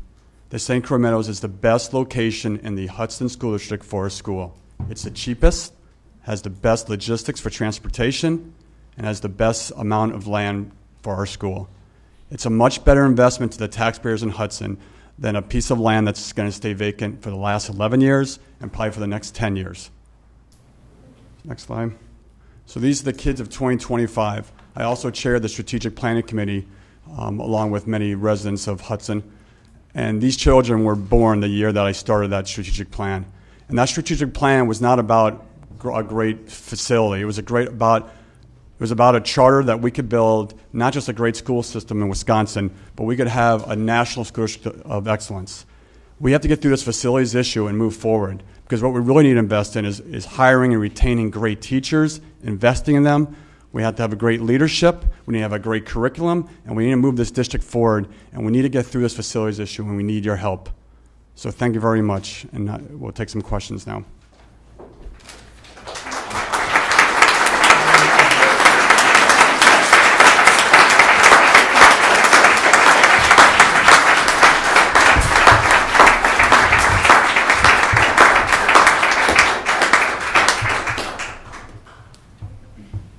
Questions? Do we want to hear from the public first before we ask questions, or what's the preference? I think we should hear from the public first. Okay, at this time we'll hear. How many people would like to speak to the Planning Commission?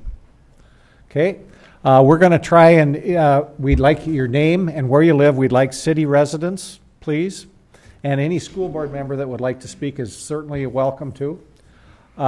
We would like to keep it to 3 minutes. So let's get started. Who's ever ready, let's get started. We'll just... You want me to time this? Yes, please. Come forward, please, your name and address. And Sure. My name is Stephanie Anthony. I live at 510 6th Street, just up the road. I have 3 children, Caroline, William, and Margaret. William was in one of those pictures a minute ago. The oldest 2 are in the Hudson schools now, a 2nd grader, and William starts kindergarten tomorrow morning. He's in that class that was part of that strategic plan target. My biggest fear about their educational future and my real only qualm about living within this city are the grossly overcrowded educational atmospheres in the school buildings that they are headed towards. The residents of our school district and this city have seen this problem. They have given approval for a way forward. They have seen that this is good for the community, that this redevelopment of St. Croix Meadows is good for Hudson because the children are a part of our community. Rezoning the St. Croix Meadows is in the best interest of Hudson because it is in the best interest of all who live here, children and adults. I urge you to make this recommendation by weighing the educational needs of our children right alongside the concerns about utilities and infrastructure and potential tax revenue of this property. Those are things I don't understand very well. My husband's the revenue guy, not me. But the education of our children and the quality of our schools have just as much to contribute to the successful development of our community as the potential for business growth, which frankly we have not yet seen on that huge empty property. The debate over this school location, this school district, has felt a lot like people talking about what's going to benefit them individually, their home or their property, their business or their property tax. I'm looking for this planning commission, this council, to do what is in best interest of the whole community by doing what is in best interest for the thousands of children who live here. Hudson will only be as strong as the children we educate, and their education will only be strengthened by the building plans that we have seen for St. Croix Meadows. This decision can't just be about money, because our schools and our children are an asset of at least equal or even higher value to our city than can be quantified in a budget. Please recommend to rezone the property at St. Croix Meadows. In doing this, you have the opportunity right now to demonstrate your commitment to the current and future success of Hudson and all of our residents. Thank you. Thank you.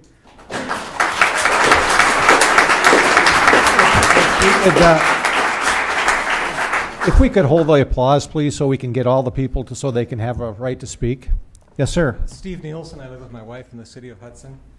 What's your address, please? 1111 Birch Drive. Okay.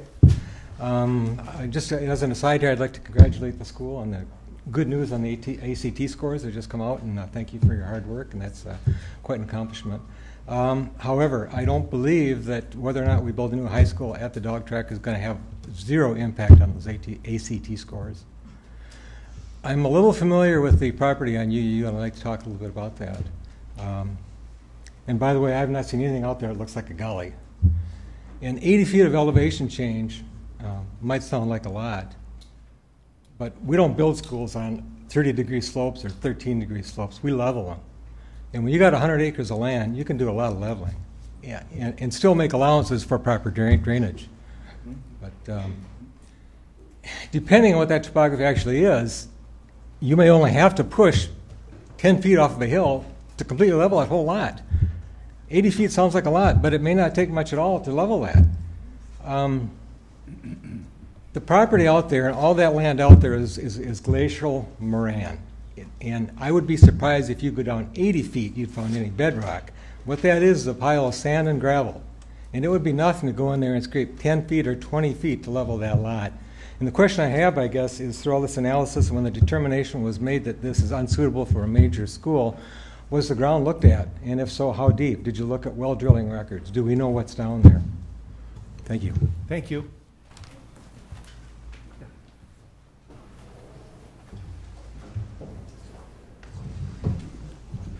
Hi, I'm Stuart Erickson. I live at number 10 Burkmost Park in the city of Hudson.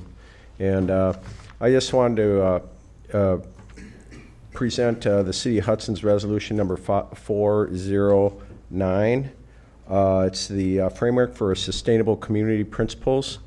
And I haven't heard anybody talk about looking at this through the lens of the sustainability. I act as a sustainability facilitator throughout the region for the Rotary District and for operations here in the city of Hudson. And getting through to the guts of the city's adopted resolution, one is to reduce reliance on materials extracted from the earth that contribute to the buildup of pollution of our environment. Two is to reduce our contribution to the buildup of synthetic substances in our environment. And three is to reduce our contribution to the physical degradation of our environment. And looking at this, if everybody for 5 seconds puts on the sustainability lens, which you have on several occasions in the past, I believe that the St. Croix Meadows is the only option. And one is you have a huge invested amount of energy, cheap oil in that facility already. That's not going to come around again. You have an issue of stormwater runoff, an unfunded mandate from the state of Wisconsin, a regulatory mandate now to the city of Hudson. I believe that's addressed at that site. You have the cultural integrity of the city, building next to really the premier outdoor environmental learning center, Camp St. Croix, and the ability to get rid of what's really been a sea anchor culturally for the city of Hudson for the past 20 years, the dog track. They've all gone broke, and then the city went through the trying to turn it into a casino. It's an opportunity to drive a large number of business and improve the traffic flows while meeting the educational needs of our children. And I'd just like to thank you guys, because your job is tough. You're acting like a good board of directors of a company would.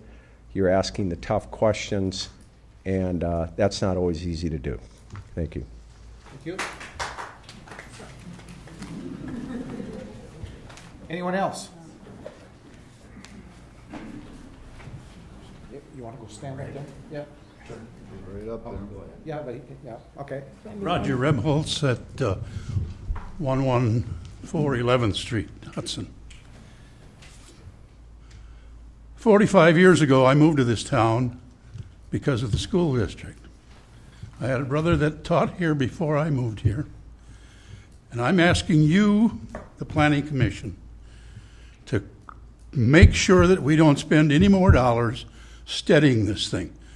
The facts are here. I will assure you that the first time that I heard about what we were doing here, I thought we'd gone crazy. But as I studied it and looked it over and thought about it and saw what was going on, this dog track makes sense. Let's move forward tonight. Thank you, Roger.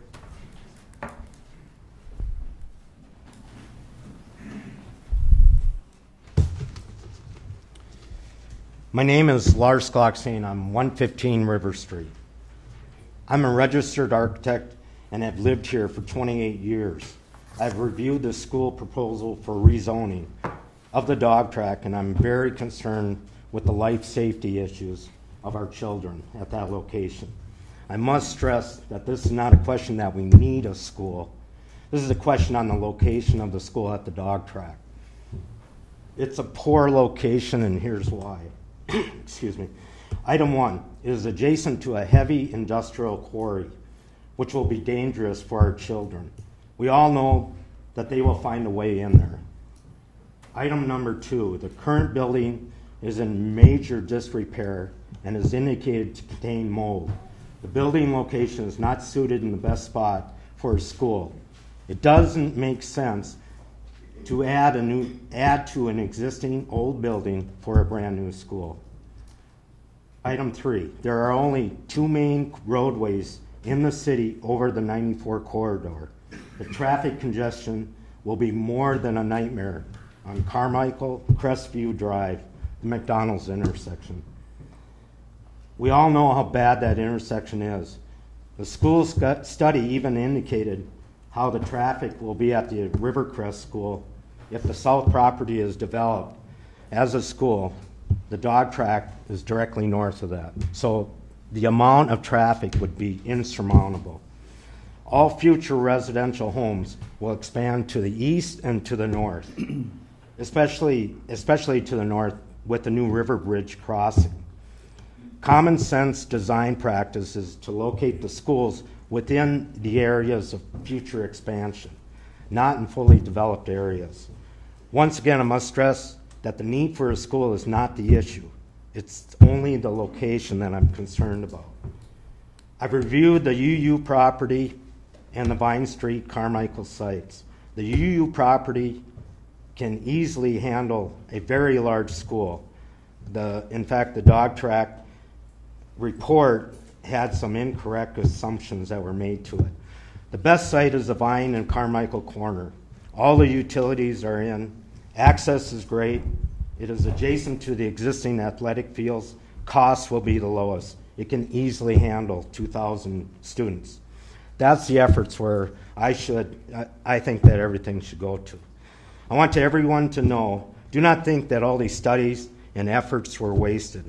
This is not the point. Efforts should be towards the health and well-being of our children, to provide a school that we can be proud of, not in addition to a dog track. That's about all I have, so thank you. Anyone else?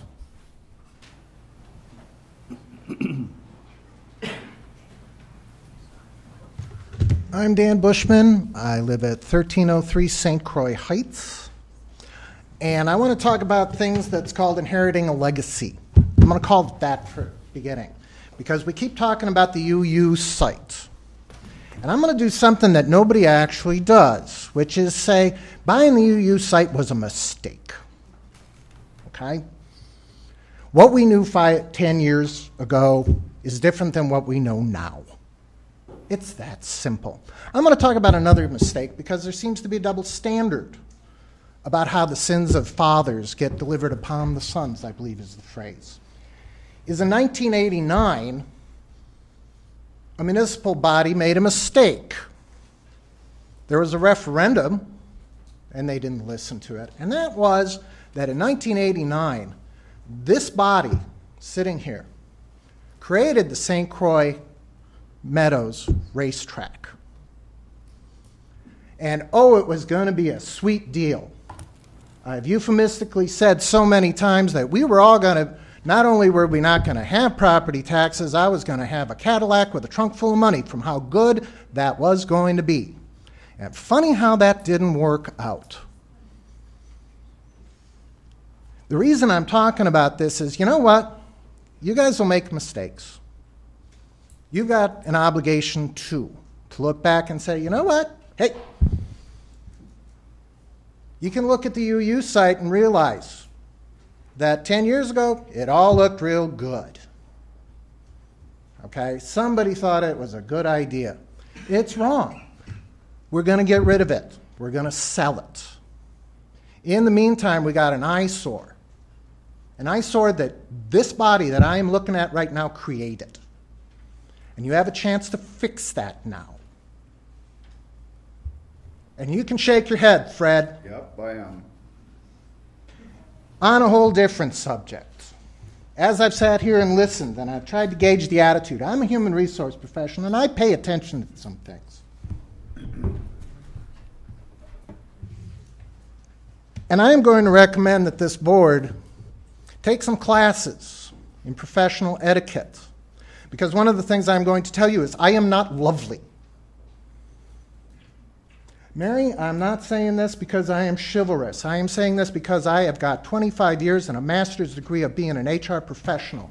And I'm going to tell you that if you would have referred to anybody in a corporate environment, you'd have been sitting in my office, sir. Oh, I don't give a shit. How's that? Thank you very much. Thank you very much. I think that said it all. 10 seconds. 6 seconds. Can we get back, sir? Can we get back to your presentation? Your 3 minutes are up. Okay. Do you have anything? Would you like to close, please? And by the way, I was 14 when the dog tracks came in, so I was not part of that body. Come on, let's come on. Sins of the fathers. Sins of the you fathers. are responsible for it too. Your 3 minutes have been up, sir. Thank you. Well, you guys, that's a hard act to follow. My name is Sandy Gerke. I'm a member of the Hudson Board of Education. But the opinions spoken by me tonight are not the official position of the Hudson School Board. And I want to make that clear that these are my opinions and mine alone. I do believe that diversity of opinion is a good thing, and so here I am talking to you. It's no secret that I've been opposed to the district purchase of St. Croix Meadows. Though the district may need additional classroom space, I believe that St. Croix Meadows is the wrong site for a number of reasons. The most compelling reason is that the city of Hudson should not have to give up 130 commercially zoned acres. There are other options for the district to gain some space. In the interest of time, I will point out just a few of the items contained in the analysis that I wonder about. The first item I would draw your attention to is the report states that to run city water and sewer to the county UU property would require annexation or creating a user district, and that, and this is a quote, would be contrary to the Hudson Area Sewer Service Plan, end quote. Well, the inference is that the district could not ask the city of Hudson to go against the long-established Hudson Area Sewer Service Plan. But then the same objection should apply to rezoning of St. Croix Meadows, because they're asking you to rezone against the city's comprehensive plan. So if it's not good, they don't want to ask you to change something for UU, they shouldn't be asking you to change something for St. Croix Meadows. When the St. Croix Meadows eventually gets developed, and it will, commercially, the tax revenues to the city of Hudson and other entities is going to be substantial. Based upon the stated shortage of the large retail commercial sites in Hudson, it's only a matter of time. And if you look at the analysis, that's where I got that information. It states right in there, there's a shortage of large commercial or retail properties in Hudson. You should not be asked to relinquish this property to a public use, no tax revenue site. The slogan, "The voters have spoken," is being used repeatedly as a club to force you to go along with a scheme that would be very detrimental to Hudson's long-term comprehensive plan. And I have been unable to find another instance in Wisconsin or Minnesota where a school district has asked a municipality to give up such a large commercial or business zone property for the use of siting a school. It's just not done. I appreciate the amount of pressure you guys have been receiving on this issue. From experience, I know what it feels like. Please stay focused on just one thing. The only decision you group have to make, and the City Council has to make, is to determine if rezoning St. Croix Meadows from commercial to public use is in the best interest of the City of Hudson. I encourage you to keep that foremost in your minds and honor your responsibility to plan for the long-term land use of the City of Hudson. Thank you for allowing me this time to speak. Thank you.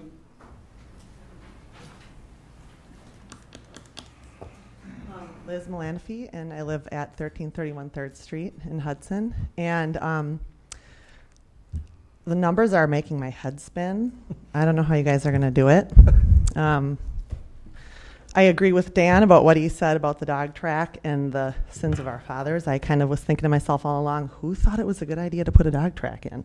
And I don't know if any of you guys were involved in that, but I'm sure now you're going, that was a mistake.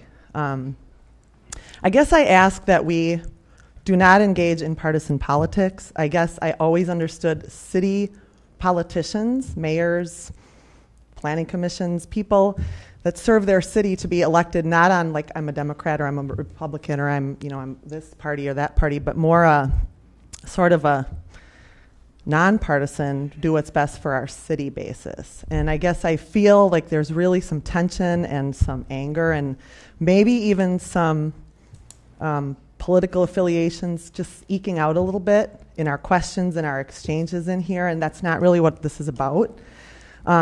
What this is really about, I think, and maybe this is part of the problem, I don't know what the mission statement of Hudson is. I don't know what our city is supposed to be. I don't know what we hope for the future. I don't know what it is, but I didn't hear Sandy talk at all about the families. I heard her talk a lot about businesses, planning commissions, tax dollars, pieces of land, building, and all of that, but I never heard any conversation about the families, and that's what makes Hudson what it is. And, people are coming here with their young children. There are people standing in the hallway with tiny little kids still at 9 o'clock at night because this is important to them and their future. They probably moved here because of the schools. They'll probably stay here because of the schools. They're not going to move here because of the businesses necessarily. Maybe some of them will. But that's what Hudson is to me. Hudson is a city. It's families. It's a community. We're closely knit. We care about sustainability. We care about tax dollars. We care about each other. But we don't make decisions based just on money. We don't do that. You can gladly have any tax money you need from me that I would be giving up. I can give you twice as much because I think it should be a school. I don't think it should be a dog track, an empty building anymore. So I just ask you to determine what your legacy will be, what the legacy of what our city will be. This is about that. And for God's sake, put aside the politics. Put aside your political parties, everybody in this room. This is not about that. This is about our children. Thank you.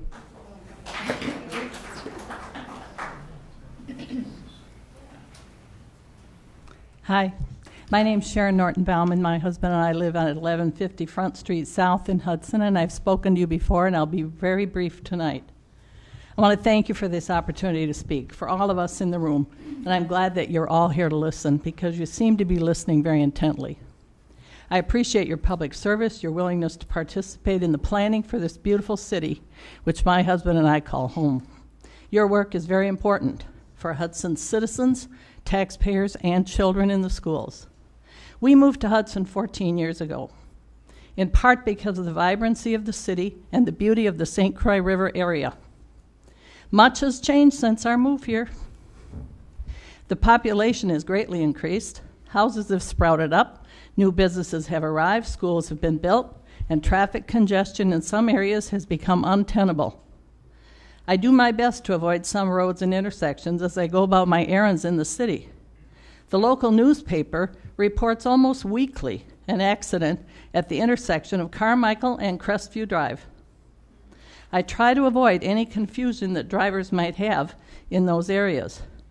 I cannot imagine school buses and students driving private cars to the St. Croix Meadows site on Carmichael Road for school attendance, especially when, according to the study that I've read, 3/4 of the secondary students live north of the interstate.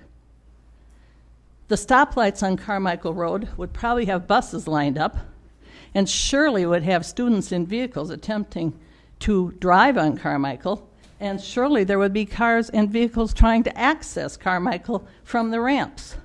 And I'll just do my best to try to find a different route to go. Speaking of Carmichael Road brings me to the St. Croix Meadows property and your consideration of rezoning the parcel to public use. I ask that you don't do that. Don't rezone that property for several reasons. Hudson cannot, in my opinion, give up the future and current tax revenues on that property. I believe that there will be a user for that property at some point in time.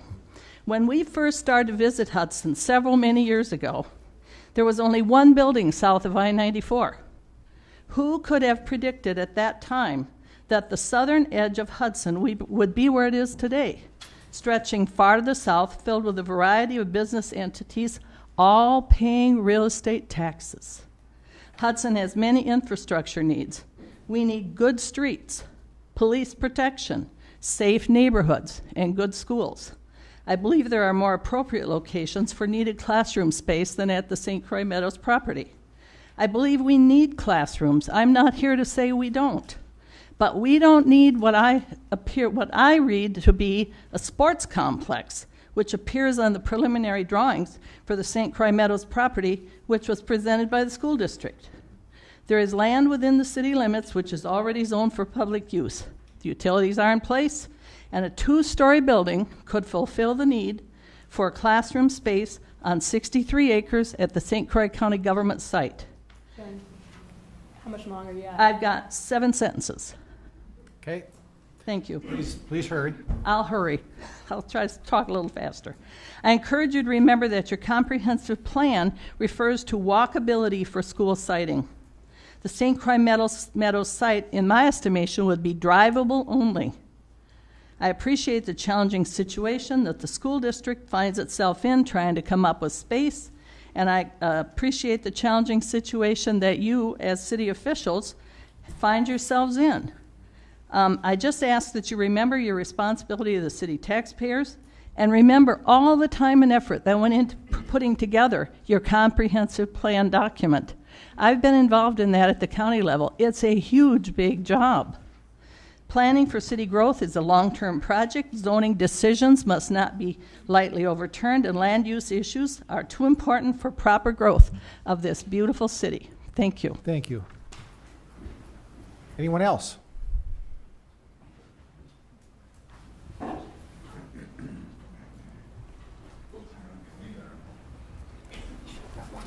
Thank you very much. Jim Schrock, 414 Knollwood Drive in Hudson.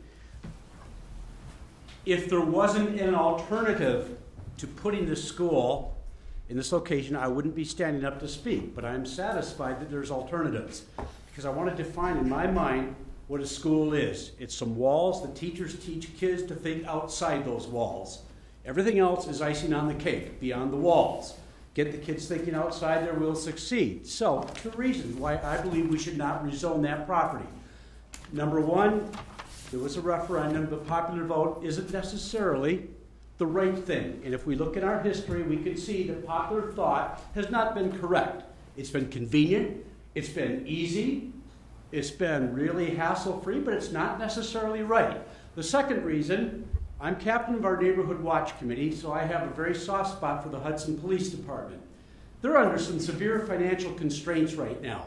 In fact, we're down one person, the very person that I liaise with for our Neighborhood Watch. That $25,000 may not seem like a whole lot right now, but I have a feeling if that check was presented to the police department, say, thank you. Not a whole lot of money, but thank you. So for those two reasons, I say no, there's alternatives, in my opinion. Thank you. Thank you. Anyone else?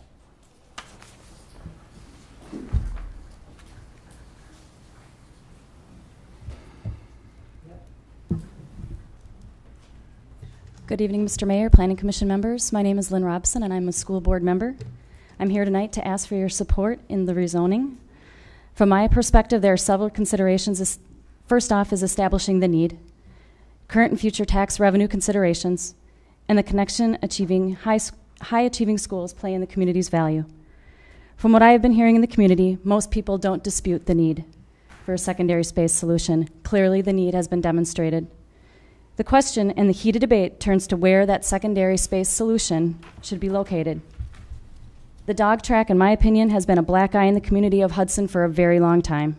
It has also been the subject of controversy over what it should be redeveloped into, from the proposed casino several years ago to the current rezoning request before you tonight from the community, the property owner, and the district. The rezoning analysis prepared for the Planning Commission prepares a clear case that it is highly unlikely that the dog track site would be redeveloped for commercial use, for which it is currently zoned. The traffic counts are too low to draw on sustained commercial development that would bring potential future tax revenue that Mr. Darnold mentioned in a previous meeting. We can talk ad nauseum about potential future tax revenue, but the reality is that the tax base on this property has declined greatly over the years and will continue to do so. There are several commercial sites being redeveloped in Hudson that will make up the existing revenue that is generated by the dog track currently, and there will no doubt be future requests for annexation and rezoning coming before this body. As a school board member, I'm proud of the school district and believe the schools are a great asset to our community. The school board has identified that St. Croix Meadows is the best site based on the cost to the taxpayer, location in the city, access, usable acres, flexibility of the site, and reusability of the existing structure. No one can argue that great schools contribute to the growth of communities, contribute to relocation into a community, and increase property value and corresponding tax base. Passing the rezoning request will continue the long-term commitment this community has made to our schools. We all know the referendum passed in the city of Hudson alone by 58%. Under any other circumstance, I can understand why this vote would be a real challenge. We are all fortunate that we can point to the results of the referendum. Approving the rezoning is truly a win-win for our community and for the long-term investment in our schools. Thank you for your service. Thank you for your time. Thank you, Lynn. Anyone else?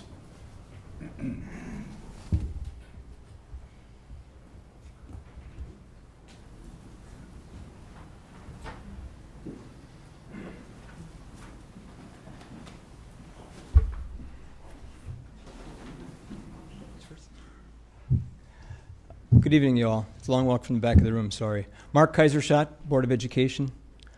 I guess I just wanted to respond. My colleague on the Board of Education, Ms. Sandy Gerke, had just urged you to dismiss the fact that the voters had spoken. I find that to be a rather remarkable sentiment in a democracy. One of my favorite political figures, Winston Churchill, stated that democracy is the worst form of government except for all the others. And I think in our nation, I believe, and I hope you do too, that power flows up from the people to the government. And if time requires to be taken back. The election in April, as Ms. Robson just pointed out, was overwhelmingly approved by 58%. To put that in context, in a presidential election year, amongst political landslides, Ronald Reagan defeated Walter Mondale in 1984 with 58% of the vote, winning nearly every state but one. I believe that the collective wisdom of the people far exceeds any other group. The school board, the planning commission, the people in this room. I trust it implicitly. I ask you to consider the will of the people, and I ask you to honor their wishes. Thank you for the opportunity to speak. Thank you.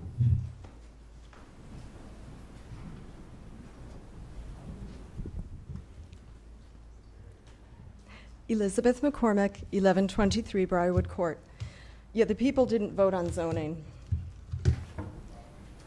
Downgrading a B2 property to accommodate what is in large part a school sports complex is an unprecedented act. Such an unprecedented act should require a very compelling reason for approval. Ladies and gentlemen, there is no compelling reason to rezone this property. There's no compelling reason for space. The Hudson School District not only owns UU, but it also owns all of the architectural plans that will accommodate 2,000 children.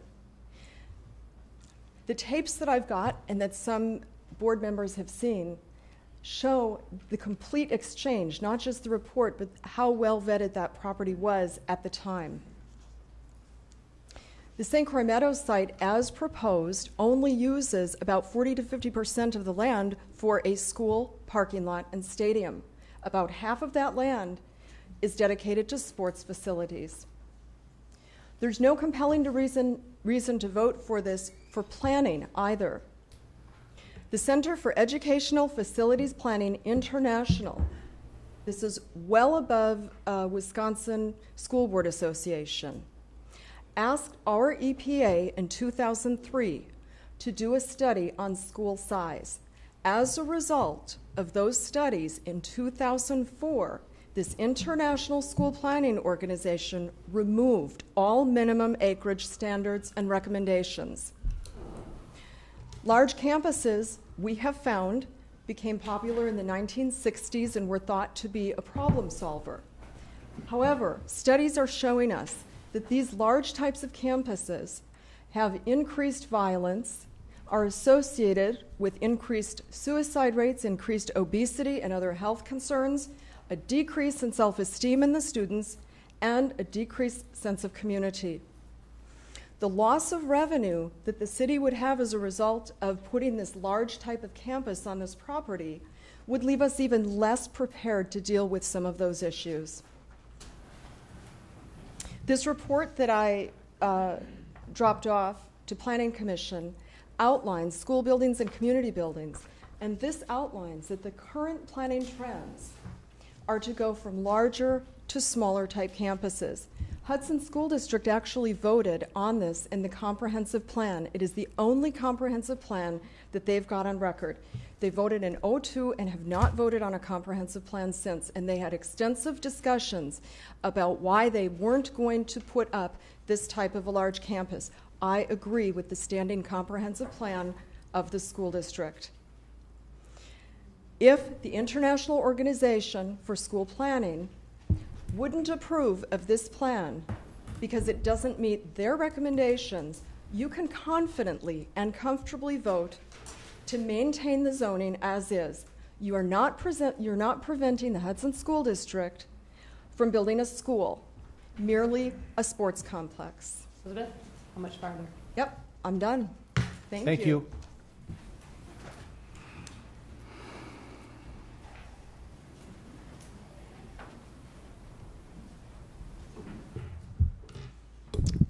Good evening, Mr. Mayor and Planning Commissioners. My name is Barb Van Lunen. I live at 1101 Maple Drive in the city of Hudson. And I come to you tonight, as it will come as no surprise, in support of rezoning the St. Croix Meadows property for the purpose of building a secondary school. You have heard compelling information tonight from experts in their fields of land use, architecture, engineering, market valuation, who have brought information that I think clearly highlights St. Croix Meadows as the best property for our secondary school. But what I'd like to tell you this evening is that my husband and I moved here 21 years ago with our two very young children because this was a community that had vibrancy and that looked to the future to maintain that vibrancy with its public infrastructure, with the services it provided, and with the school district that was here and continues to be here.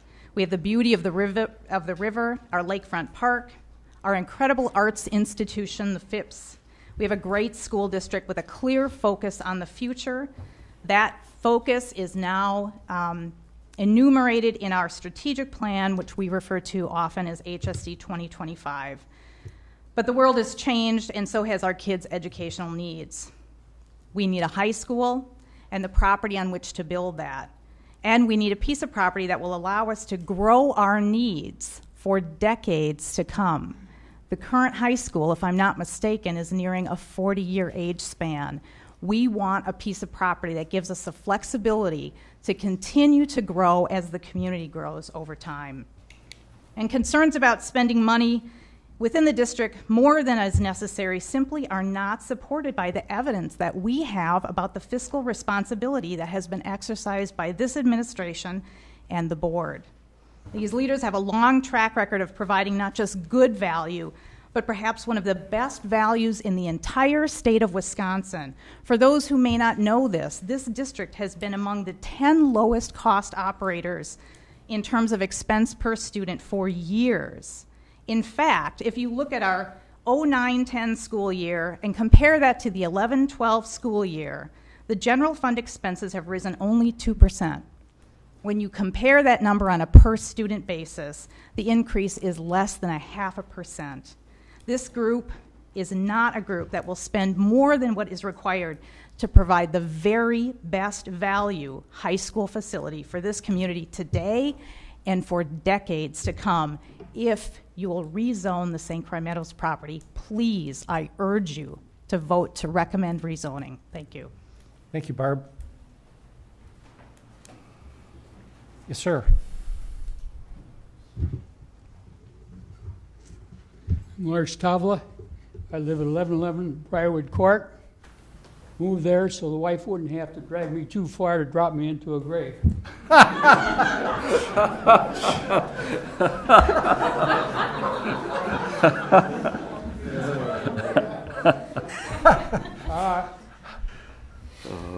Thank you.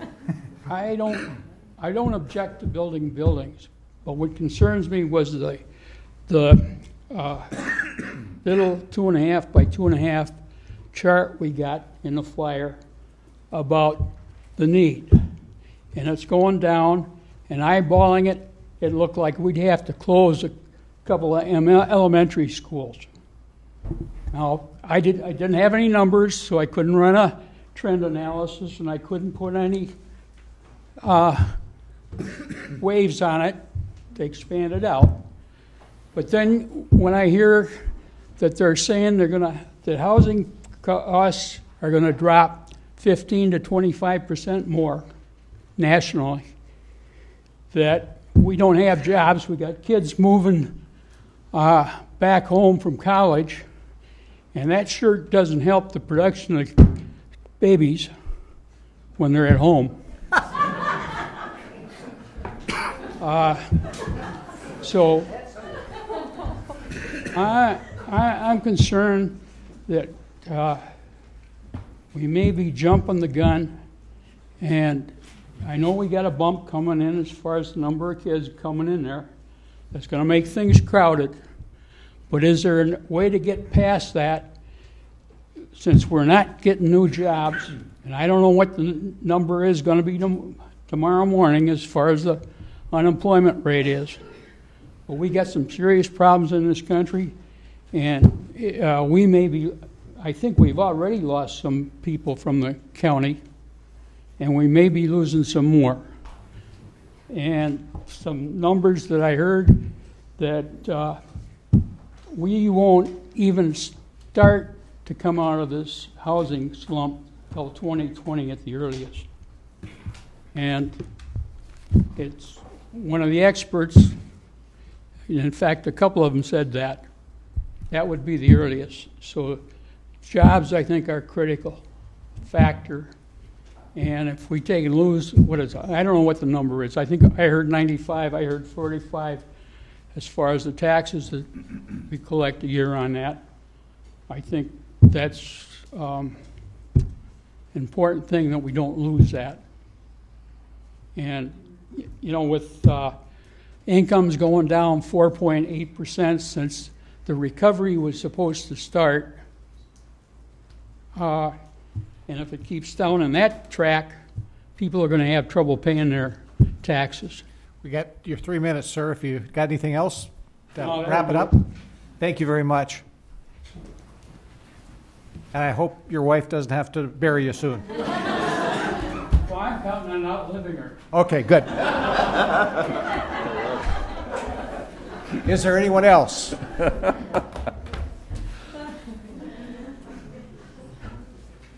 Okay, we have someone else coming up.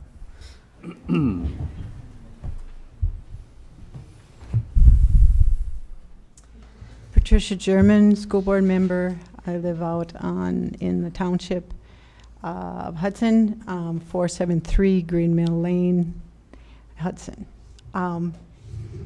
We moved here 19 years ago. We fell in love with the place. We looked at the different school options that we had, from the public to the private schools, and we chose this over Stillwater to move in. We dumped 6 kids into your school system at one time, and this is what this community is. It is a higher end community of people being able to move in with families already intact. And I had another baby after we moved here. So he's going to be graduating this spring. I won't have any more children in the school district, so it's my turn to help with all the other kids that are there. Like everybody else took their turn in helping with my children. We are a great nation that we do educate our children, and we all help do that. And I thank you for that, and I thank you for listening. We are a growing community that are busting at the seams in our secondary school. We need a school. We need the facilities. We need the facilities we have. We're going to fill them with middle school kids. And your question there about why can't we do the 8-9 out at the UU, because there was a form there back in, I'm not sure. I voted on that land because I didn't go and look at it at the time. The school board said we needed land because we'd be growing. I voted yes. That made sense. I didn't go look at it. I should have. There's hills, ravines. Anyway, but this is not going to be an 8-9 school. It said in the brochures we could start with an 8-9 school.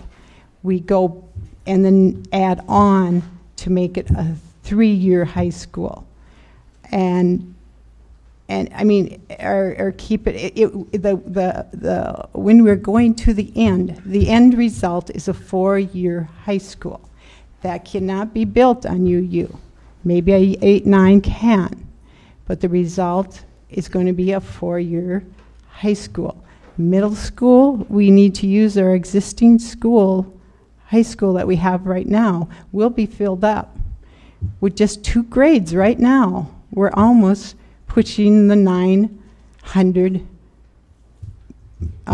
point, okay? We're near the end of your time. If you could wrap up, I'd appreciate it. But I'm just asking you, it is not, I've never been in public office before, and this has been some very big decisions that I've had to do, and you are going to be doing them too. And I thank you for listening. I thank you for your thoughts.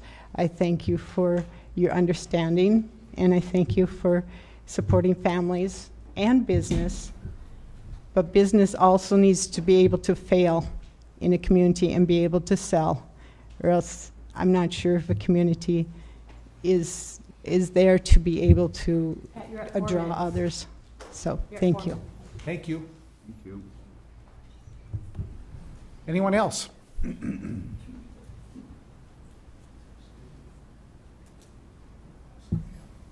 One more time. Is there anyone else who would like to speak? That will be the end of public comment. There was this letter from Mr. Dan Bushman. Okay. That he asked to be read in the record. Do you want to get your mic up and read it in then? I already spoke, and I really do apologize for the slip of my vernacular. Danny, why don't you read that into the record? He requested to be read into the record, and we'll honor that request. The members of the Plan Commission, in April, after the community decisively decided to purchase St. Croix Meadows property for secondary school use, the Plan Commission created a laundry list of questions and issues that you believe are obstacles to the rezoning of the property. Now you have a comprehensive report answering those questions and issues. The report was produced by professionals with expertise in their fields. It makes a compelling case that the St. Croix Meadows property is the best buy for me as a citizen of Hudson taxpayer. My take on this analysis is I cannot see why the red brick property was put forward for consideration. It represents a complete infrastructure investment, sewer, water, and most importantly, inexpensively roads. Would like an explanation of why a property was never been openly marketed for sale was proffered by the Commission as a must-compare site. It seems illogical. The UU site's issues with infrastructure and redevelopment are once again made clear in this report. I believe now that the city itself is coming to grips with the complexity of extending sewer and water to the site. You can also recognize that the change in elevation grading issues of the site itself make it a poor site for a secondary school as well. It's time to let the UU site go. The district will sell the site and will generate property tax income, albeit not for the city. 3, the Carmichael and Vine County site represents a small but desirable site with significant infrastructure costs, but significantly the complete restructuring of the Carmichael and Vine Street intersection as well as all approaching roads. I can't help but wonder if this property continues to be under consideration because the city could avoid the jurisdictional issues between the city, county, and township when it comes to who pays for the intersection rather than for its merits as a school site. I'm also aware that there have been more than one site use proposal in front of the Plan Commission over the years that would have created revenue for the county property for the city and other tax entities. From a partial rezoning to commercial use to an offer to pay for its use as cropland, it seems antithetical that your heightened focus on tax revenue at this property has been rebuffed for commercial development. The task before you is to examine the information you have been presented in response to your question from April. Your duty is to examine the information as pertains to this question. Is a secondary school an appropriate use of the St. Croix Meadows site given the surrounding properties? I believe you cannot make an information-based case that a secondary school campus would not fit well there. If you find yourself disagreeing with the report, you are under an obligation now to dispute the report's information with new information and only with information. You may wish that facts are different, and you may have a personal opinion and viewpoint that is against the rezoning. If you can support your opinion with additional reasoned facts, so be it. If you cannot, you are only holding your personal opinion above the professional judgment of the people who developed the report in good faith and deserve to be responded to as such. Thank you, Dan Bushman, 1303 St. Croix Heights, City of Hudson. Okay. I will ask one more time if there's anyone else that would like to speak at this time. And then with that, we will not ask for any input and will not hear any more input from the public. We will ask questions that we may have of the school district or the petitioner for questions we may have, and we'll have concern or questions among ourselves. And then at that point, we'll decide whether we have enough information. I think we have plenty of information, but to make a decision.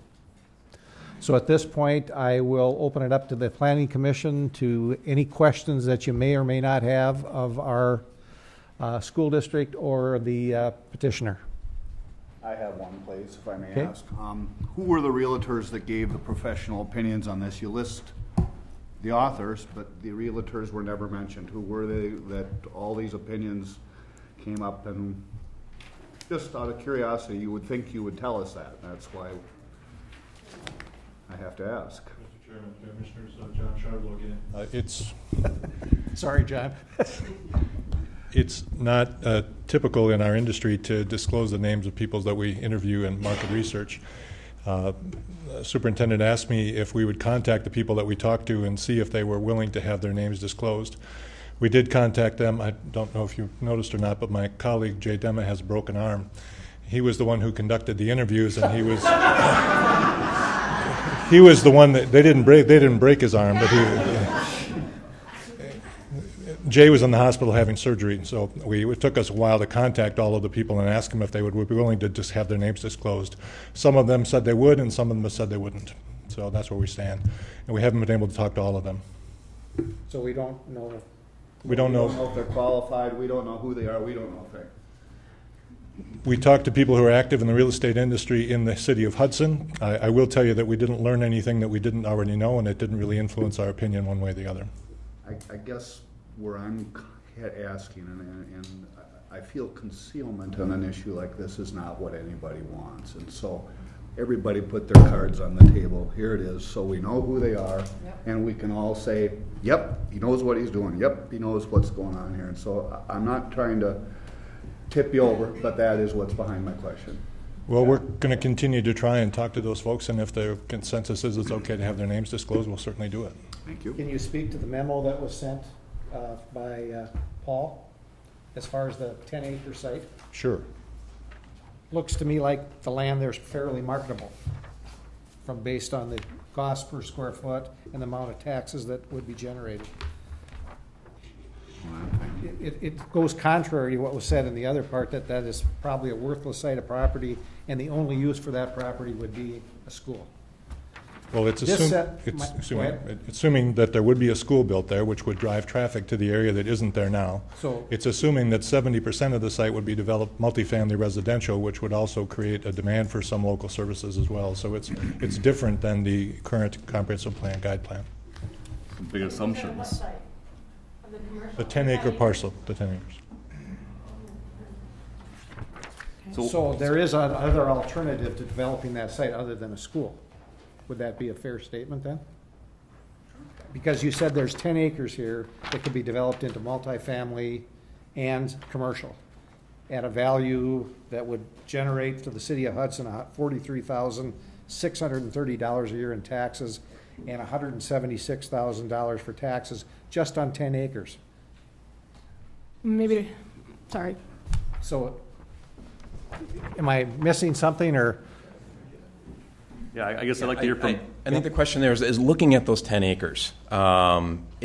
We felt that 1 to 2 of the acres could be developed for commercial reasons. Now, looking at the entire site, that's a very, very small proportion of that could support. And in our assessment, it would be, a very small scale neighborhood, and as John mentioned, something that would be very much affected by the development of the school supporting some of the potential commercial on that site.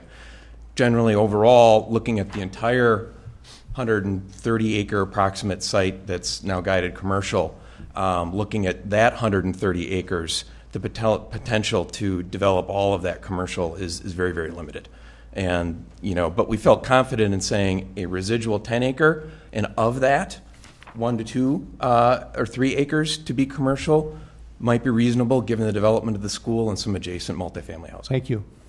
Anybody have any questions on that? Well, I guess I'd like to ask Pete, since he represents the landowner, why not split this property into different parcels?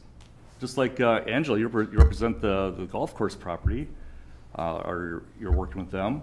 They're splitting that big property up into smaller pieces to make it more marketable. Why hasn't your client done that? I think the primary reason is that this site is a single-use site and that it doesn't lend itself to being subdivided into multiple lots. You'd have to come before the Plan Commission and have it, and the City Council to have it subdivided. Well, and the report that has been presented also addresses that issue. That this is a single-use site, a large single-use site. But it can be a multiple-use site. there is no present market for that. The cost to subdivide it to make individual lots is going to be nearly prohibitive. There's no one who would want to go to that site, spend the money to develop it into small lots. It's not cost effective. So why would we do the 10 acres? We don't know that. That's pointed out. Yeah, that's pointed out in the report. So why would we do the 10 acres then? If it's not cost effective, why would you sell off 10 acres and divide that into smaller lots?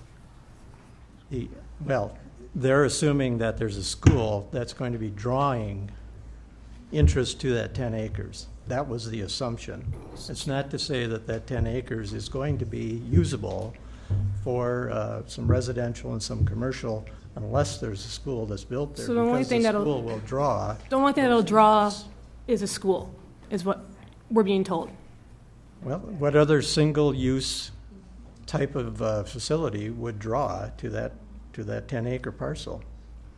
I got a few ideas. And a decision was made by the owners at some point in time that it did not make sense to try to sell off an acre or two here or there because it would affect their ability to sell the larger parcel as a single-use site, which is the most desirable use of that site. Okay. Right, but that's their option to do that, correct? Sure, it's their option. Okay. All right. So, Mr. Seguin? So they've chosen to market the property in a specific way when it could be marketed in other ways. They've chosen to market the property in the most feasible manner. No, Yep. That's their option again. All right. Mr. Seguin, is Grubb Ellis North Coast still the listing agent? They are. I got an email from, it was published in the Star Tribune on March 6, 2011, a year and a half ago, roughly. And there's a kind of a special purpose, undisclosed price, size of 372,000 square feet, and it's from the agent and the principal, Frank Jameski.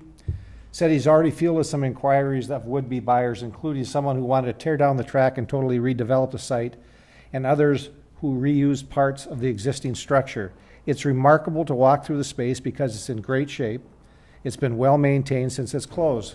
The track's biggest advantage is as a redevelopment site, he said, is that Hudson's bustling commercial district along Interstate 94 has grown up around it over the years, so the availability of such a big parcel in the midst of the district presents a unique opportunity.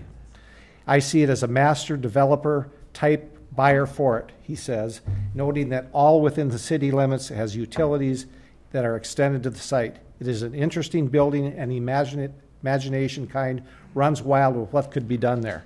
And that's good marketing. Absolutely it is. But it didn't produce any buyers. The reality is there are no buyers. Correct. But they are still listing the property, correct? They still have the property listed. Thank you. Yep. Well, I have some more questions for you, Pete, if you don't mind. Could we also talk about that and refer to the report? Sure, but let's ask the questions, and you can ask the questions back, but go ahead. The purchase price of the property was $8.25 million, correct? Yes. What was the asking price? The initial asking price was 21. That's the asking price of the school district. That's my understanding. That's what the school was. That's what the school was listed at when the school district. That's not the school. I'm sorry. The site was listed at when the school district offered the $8.25 million. Maybe Mary can answer that. When I first talked to the representative of St. Croix Meadows about the site, he talked about the sales price being $20 million. When was that? Probably in, I'm not exactly sure, Mary, of the date, but it could be. It was when Dean Knutson referred them to us, and I think it was 2009 at the end of the year. And as I said in my opening remarks, at that point we weren't interested in the property and the price was way too high. Right.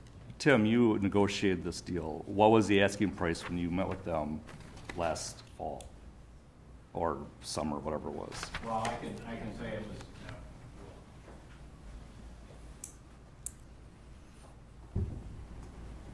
I can say the asking price was in that range of $20 million when we started out.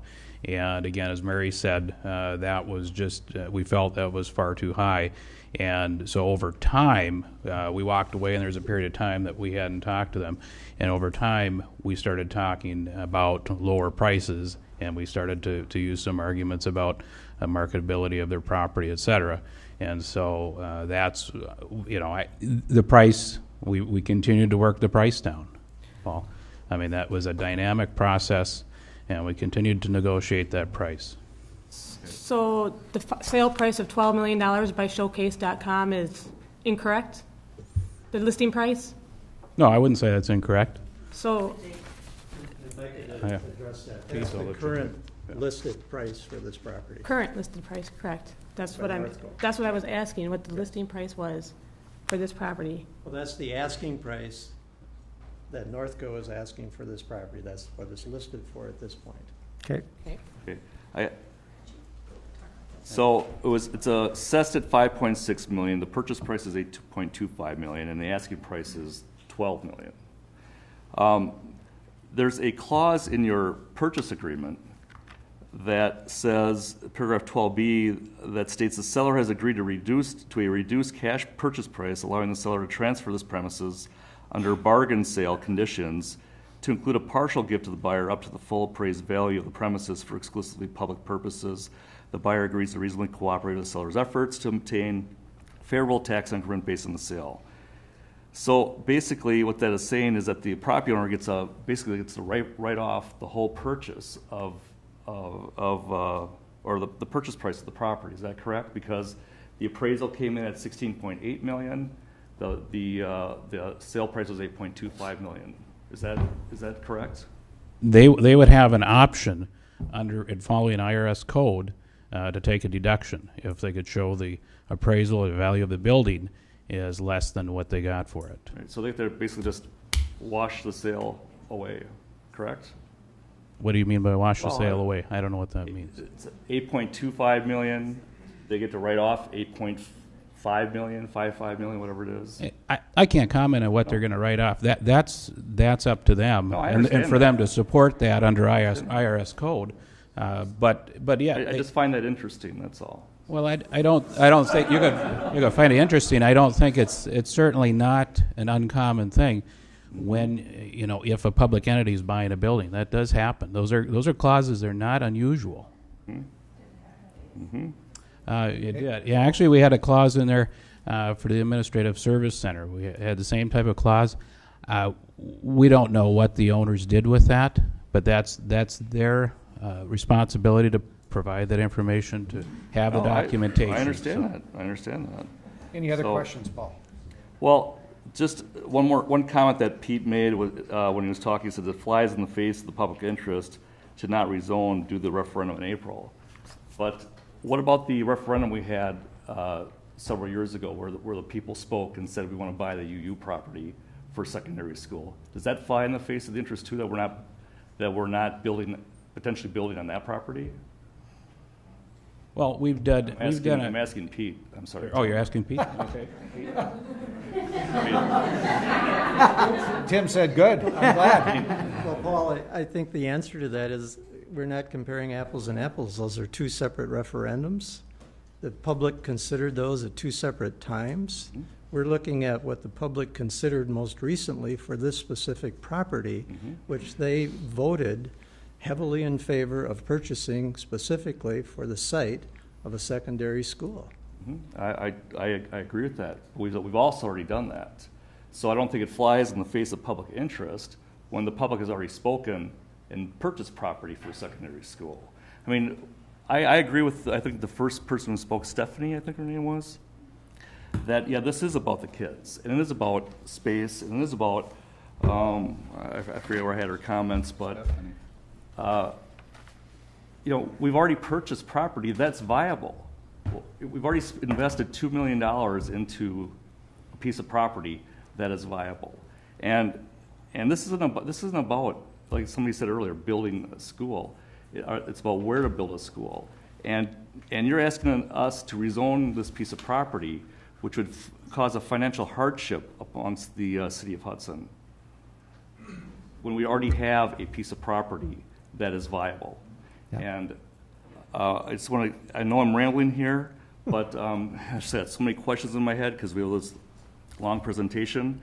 But Mr. Kaiserschott said that, you know, the public spoke. The people spoke. Yeah, Mark, which referendum are you referring to? We did speak. And we do have a piece of property that is already purchased. Already have over $2 million invested into this piece of property that's usable. And I asked the question first when we first started, and I apologize if calling you lovely was inappropriate. The fact is I was a little nervous to start with, and I didn't want to butcher your last name because I've known you for years, but you know how it is. So, but anyway, that aside, which referendum takes precedence here? Okay, I know you're representing the property owner, but we have a school district that has said that property is viable, and I haven't heard anything tonight that tells me what has changed between then and now. Paul, okay, if I comment? Hang on a second. Paul, I'd like you to ask a question, and if you want to do on a summary or a closing comment, we can do that. But if you have a question That's specifically, fine. let's ask the specific question. I'm rambling, I understand that. Okay, you have a right to speak, but I just would like you to ask a question directly, and then we can move on. Okay. If you have one. I have many, but yeah, I know you will do. Come back. All right. Okay. I will. All right. Give up the chair or the mic. Does anyone else have any questions? Yes, sir. Mr. Mayor. Yes. I talked about being able to address one of Paul's questions. Okay. So I'd like to have you refer to page 26 of the report. And Paul had asked about, I think it was Paul or Mary, I'm sorry, about development of St. Croix Meadows. And why wouldn't a developer come in? And 5.22, development potential of St. Croix Meadows without the school, lays that out. And I'd particularly point to the last paragraph of that section. And it talks about, there's 90 usable acres. And once you put in streets and utilities for development, you have about 81 acres of finished lots. And then looking at the surrounding community or surrounding prices for commercial real estate, and actually going 10% below that price, so $53,000 per acre, it results in developed land's value of $4.3 million. And the estimates of Stevens Engineering, the project cost of developing those additional parcels on that site is $3.1 million. So leaving only $1.2 million for large development costs, such as purchase of the land, loan interest, developer profit, brokerage fees, marketing, design fees. That's really the explanation why a developer isn't going to come in and develop that property. Okay. Frank, you had a question? I guess or a comment? I go back to a question that I asked in February, whenever we met, that I don't feel was answered yet. And that is that what you're asking for is a change of zoning on that property that then is going to take it off the tax rolls.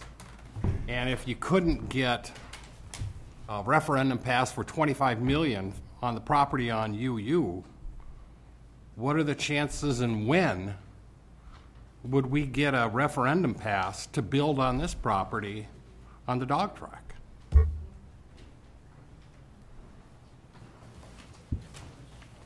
So my response to that is this referendum, the fact that we passed this referendum for St. Croix Meadows is I think it's a good indication that there's a community support for a large secondary school in Hudson, just by the fact that this referendum passed. And I think knowing the members of Hudson and the community members is that there is a large desire and knowledge that we have a secondary space issue. It goes back again to in 2004 when I was on the facilities task force. There's an overwhelming support that we need to build a new secondary school. And so I'm confident, and I think the majority of Hudson is confident that that we will build a new secondary school. I can't I can't sit here and tell you exactly what's going to happen in the future, but I think that overwhelming, there's a commitment to, from the residents to build a secondary school. And there's no way I can convince you of that. That's something that you have to believe, that there is motivation to build a new secondary school in Hudson. Would you know an approximate price of the next referendum? Yeah. Minimum, maximum? Mary, I'll tell you, I don't know the price of the school. It's really dependent on the community engagement, what type of school we build. Mm-hmm. The one interesting thing that is that we have significant debt service coming off our current debt service. Yeah. We have a capacity up to $40 million of debt service.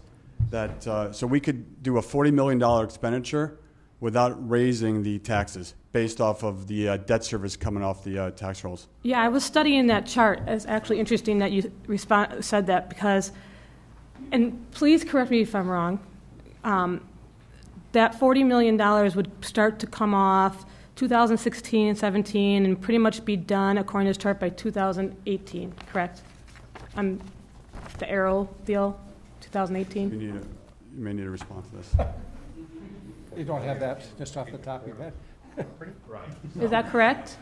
Yeah. Am I understanding it right? I'm going to go from memory because I don't have that chart in front of me. So, yeah. Okay, so the arrow, kind of the significant arrow at 2018. That's right. So yeah. If we went to referendum, I appreciate that there's going to be $40 million of debt relieved. I think that's great. But I would assume that we're going to go to referendum for the full price then of whatever a school would cost, because that debt wouldn't get relieved till 2018. And the school goal, I believe, was 2000. Okay, shaking your head. When would we go to referendum? I'm going to say about a year after we close on the property, roughly. So let's say you close, if this were to all pass on the 17th, you would close when?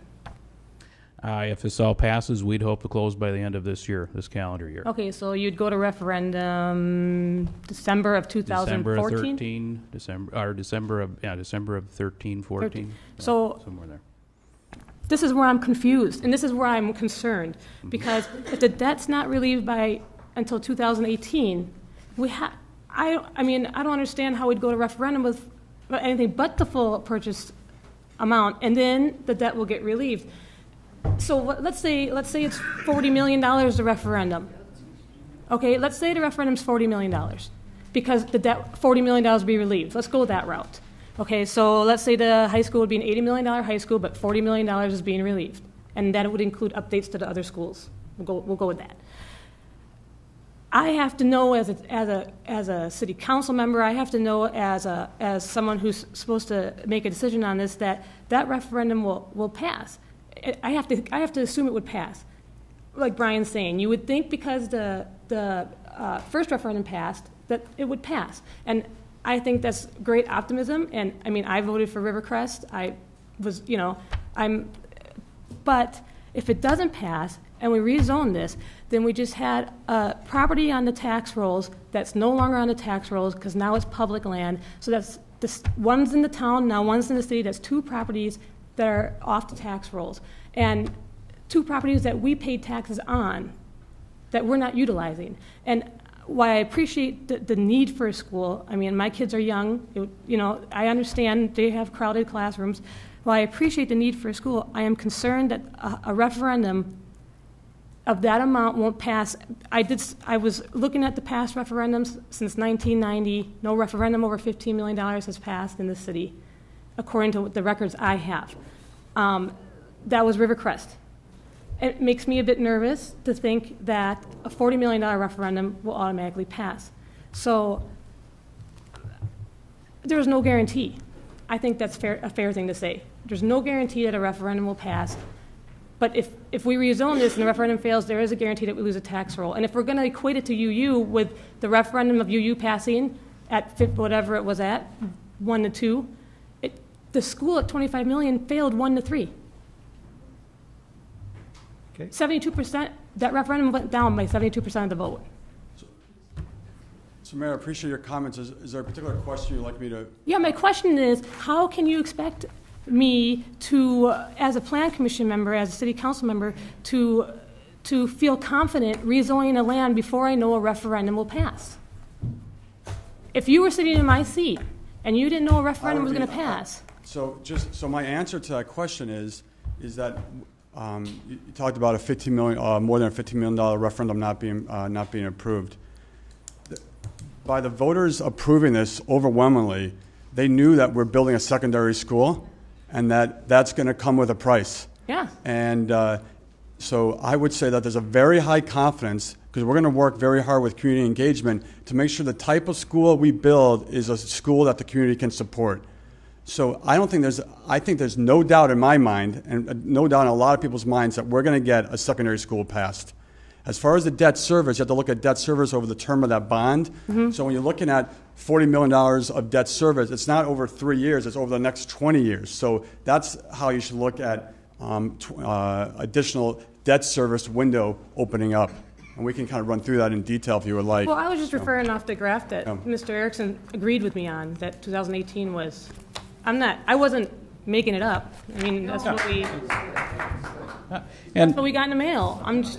Well, sure, and that's restructuring debt, and it's low interest rates, and as Brian mentioned, you've got the debt service drops, and not all those costs are going to be incurred in year one. We're talking about a project that's going to be built over 3 to 5 years, and so the debt service will be incurred over those 3 to 5 years, and we can restructure payments and that type of thing, and that's how we derive that, and that's how we're very sensitive to taxpayer needs, and we've spent a lot of time structuring this so it would have minimal tax impact. Sure, I just wanted to express my concern on this. That's where I'm going. Anyone else have questions, comments? I do. I have two. Yes, sir. In the last meeting back in April, I brought up the issue of if the dog track goes off the tax rolls, the city of Hudson residents absorb that cost. None of the St. Joseph, Town of Troy, Town of Hudson, Holton have to, hey, you guys in Hudson are pretty nice. You pay for that. We don't have to. I guess I'm trying to remind people that situation I don't feel has been addressed, or maybe it can't be, but there is partly a fairness issue there that I don't think has been resolved by any of the discussions that have gone on here. The city stands to lose the revenue, period, which if we don't have enough revenue has to be made up by new taxes. The city of Hudson residents will pay that. Number two, this meeting's been a bit of a struggle, and we all know this. I've been on the Planning Commission. I'm the longest standing member. I've been here since 2000. The city drew up a master plan back in 1993, and it's been updated. Denny probably knows these particulars better than myself. The point of me making that statement is when those master plans were developed, they were mailed out to all units of government and schools, showing what the city was doing, intending on a long-range plan as far as the development of the city. It's been said once here before today that typically it's unheard of that once a city has industrial commercial land to have it rezoned backwards into public quasi. It just doesn't happen. It doesn't happen anywhere. So, with the knowledge that the city of Hudson's had a master plan since 1993, all this information's been public, on the table, out in front of everybody, how have we gotten ourselves in this mess? So your question is there any other schools that have been commercial properties? I still had to say that because I feel strongly about that. But so the answer is sure there are. I don't know that. I'm asking if the school, that was one of the questions that was asked of the school that I don't believe was answered in the report. Right. Last but not least, one last comment. Do we want to let him answer that one first? Well, let me say it, then I'll shut up and then you can talk. And then I hear all these guys, I've been here 10 years, 15 years. Our family's lived here since 1871. If anybody has a vested interest in this town, you're looking at them. Okay? Okay. And Fred, we appreciate that and understand. It is difficult, and we can understand your concern, and this is important deliberation. There are commercial properties that are rezoned, and I can give you two in the city. I believe the NMC building was zoned and changed to public. Is that correct, Denny? Correct. Not a school, but it was changed. And our administrative service center was not zoned public, and the town helped us and worked with us and zoned it public so that we could use that. So those are a couple examples. I think that I'm looking at John Shardlow, and yes, that does occur. I don't have an example for you. I do know that, other municipalities do work with school systems and rezone property. Or choose property that doesn't have to happen to. There's more than one way. The question that we asked, or that I asked, was, is there a commercial piece of property in the state of Wisconsin or Minnesota, a commercial piece of property that has been rezoned and a school built on that site? That was the question I asked, if you could find one piece of property for me, or two or three, or is it a common occurrence? I've been involved in over 100 city comprehensive plans in the last 34 years, 47 cities in the metro area. It is not unprecedented for land that is zoned industrial or commercial to be rezoned for a public purpose. Okay, could you give me some I can examples? give you the example of the Burnsville High School on Highway 13, which was zoned for industrial, and that property was purchased and developed as the high school site. Any commercial sites? I mean, I'll have to look into it, but I'm sure it's not without precedent. Nothing comes off the top of your head. I know River Falls was built out on some agricultural land, or out in the country. New Richmond was the same kind of a situation. Not quite as much tax-based land as we're asking here. Well, let me just say generally, communities go through periods in their growth. And when they're first starting out, a lot of times they'll have land that's zoned for different purposes, and as they grow and intensify, it's not unprecedented at all for the need for additional community facilities, and they have to find that land somewhere, and the land is almost always zoned for a different use until it's put to that public purpose. So it really isn't unprecedented. But all I'm asking is there a commercial piece of property in the Twin Cities in Wisconsin that has been taken off the tax rolls and made a school? And I have no doubt that land has been rezoned. We've done it here. Right. Well, I can definitely look into that and come back with some examples. But I guess I would put the question to you, if it hadn't been for the dog track, would that property have been designated commercial? Hadn't been for the dog track. I'm not sure. I don't know what it was before the dog track. I wasn't in town when it was rezoned. I guess all I can say to you is... It was probably a farm. As that a would be my guess. Yeah, it was a Biederman farm, I believe. Yeah. It was a farm. The land has been available to the marketplace all this time, and commercial developers have come to the community and made option purchase agreements with people in the township, outside the city, along Carmichael. This property has been available to them to pursue, but they have chosen not to go there. And I think it's for the reasons we pointed out. It's too far away from the freeway. It doesn't have good visibility. It's got very low traffic counts. But that doesn't mean that somebody won't buy it at some point. Somebody will buy it. Somebody will buy it. You laugh, but the reality is we can't look at today, just today. We have to look at tomorrow, and 10 years from now, and 20 years from now. Or it's priced too high. Let's face it. It's the only thing I would say is the numbers on page 26 of the report are real. So whoever buys the property is going to have to incur those development costs, and then they're going to have to absorb the land over time to pay that debt service. And that's the reason why the property isn't moving. Well, we're going to do potentially. Let's talk about, if we could, sure, Chairman, talk about. I would like to talk to Mark from Hoffman, I believe, right? How many acres does it take to build a large school? How many acres?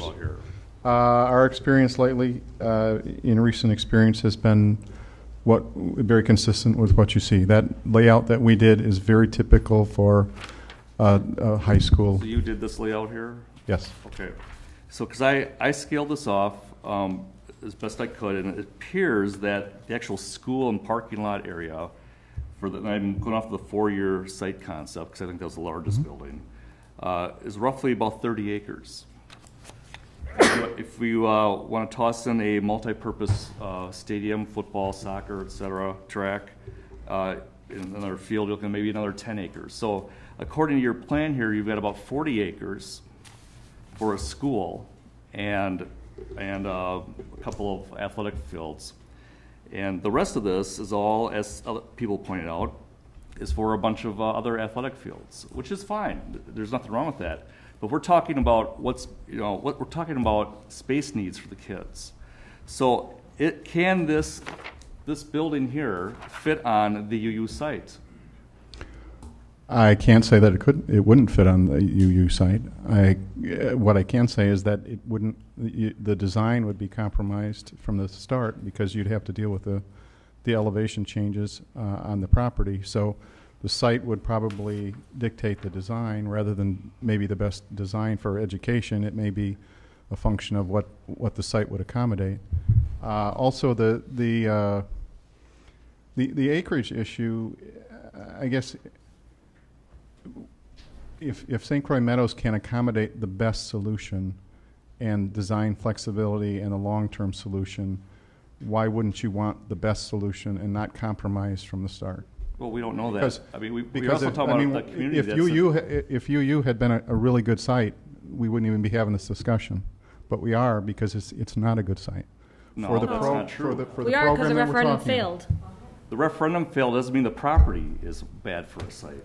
It's a poor site for a large large secondary school for 2,500 kids. But people, your predecessors, if you will, said no. You could build up to they could easily build a 2,000 student facility but here. that was I heard 8-9, big difference. 8-9 flexible to be converted into a high school is what they talked about back then.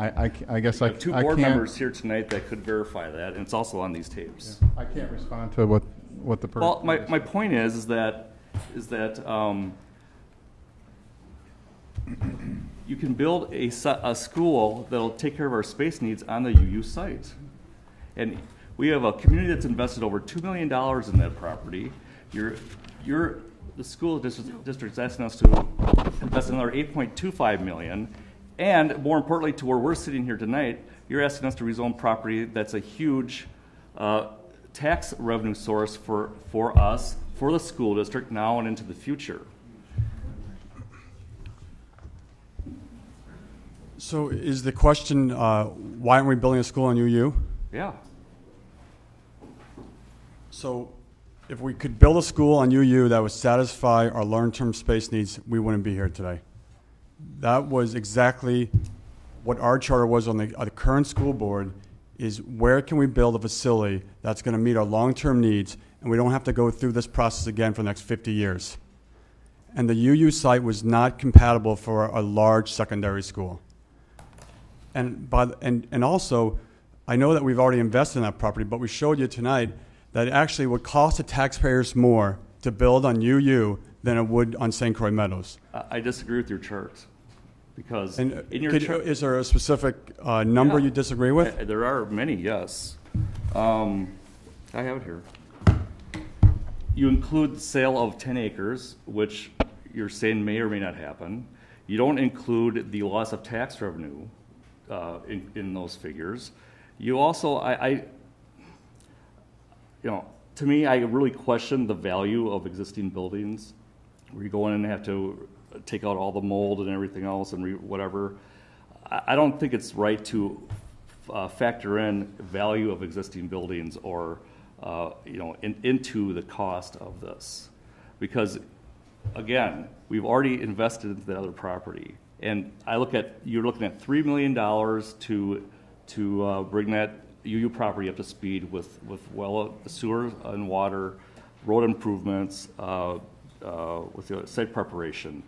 There's some money on here for annexation and rezoning costs. Actually, it's for utility connection fees, which I believe we waived for Rivercrest. Is that not correct, Denny? Has that been the policy in the past, is to waive those connection fees? No. Okay, well, I'm wrong about that.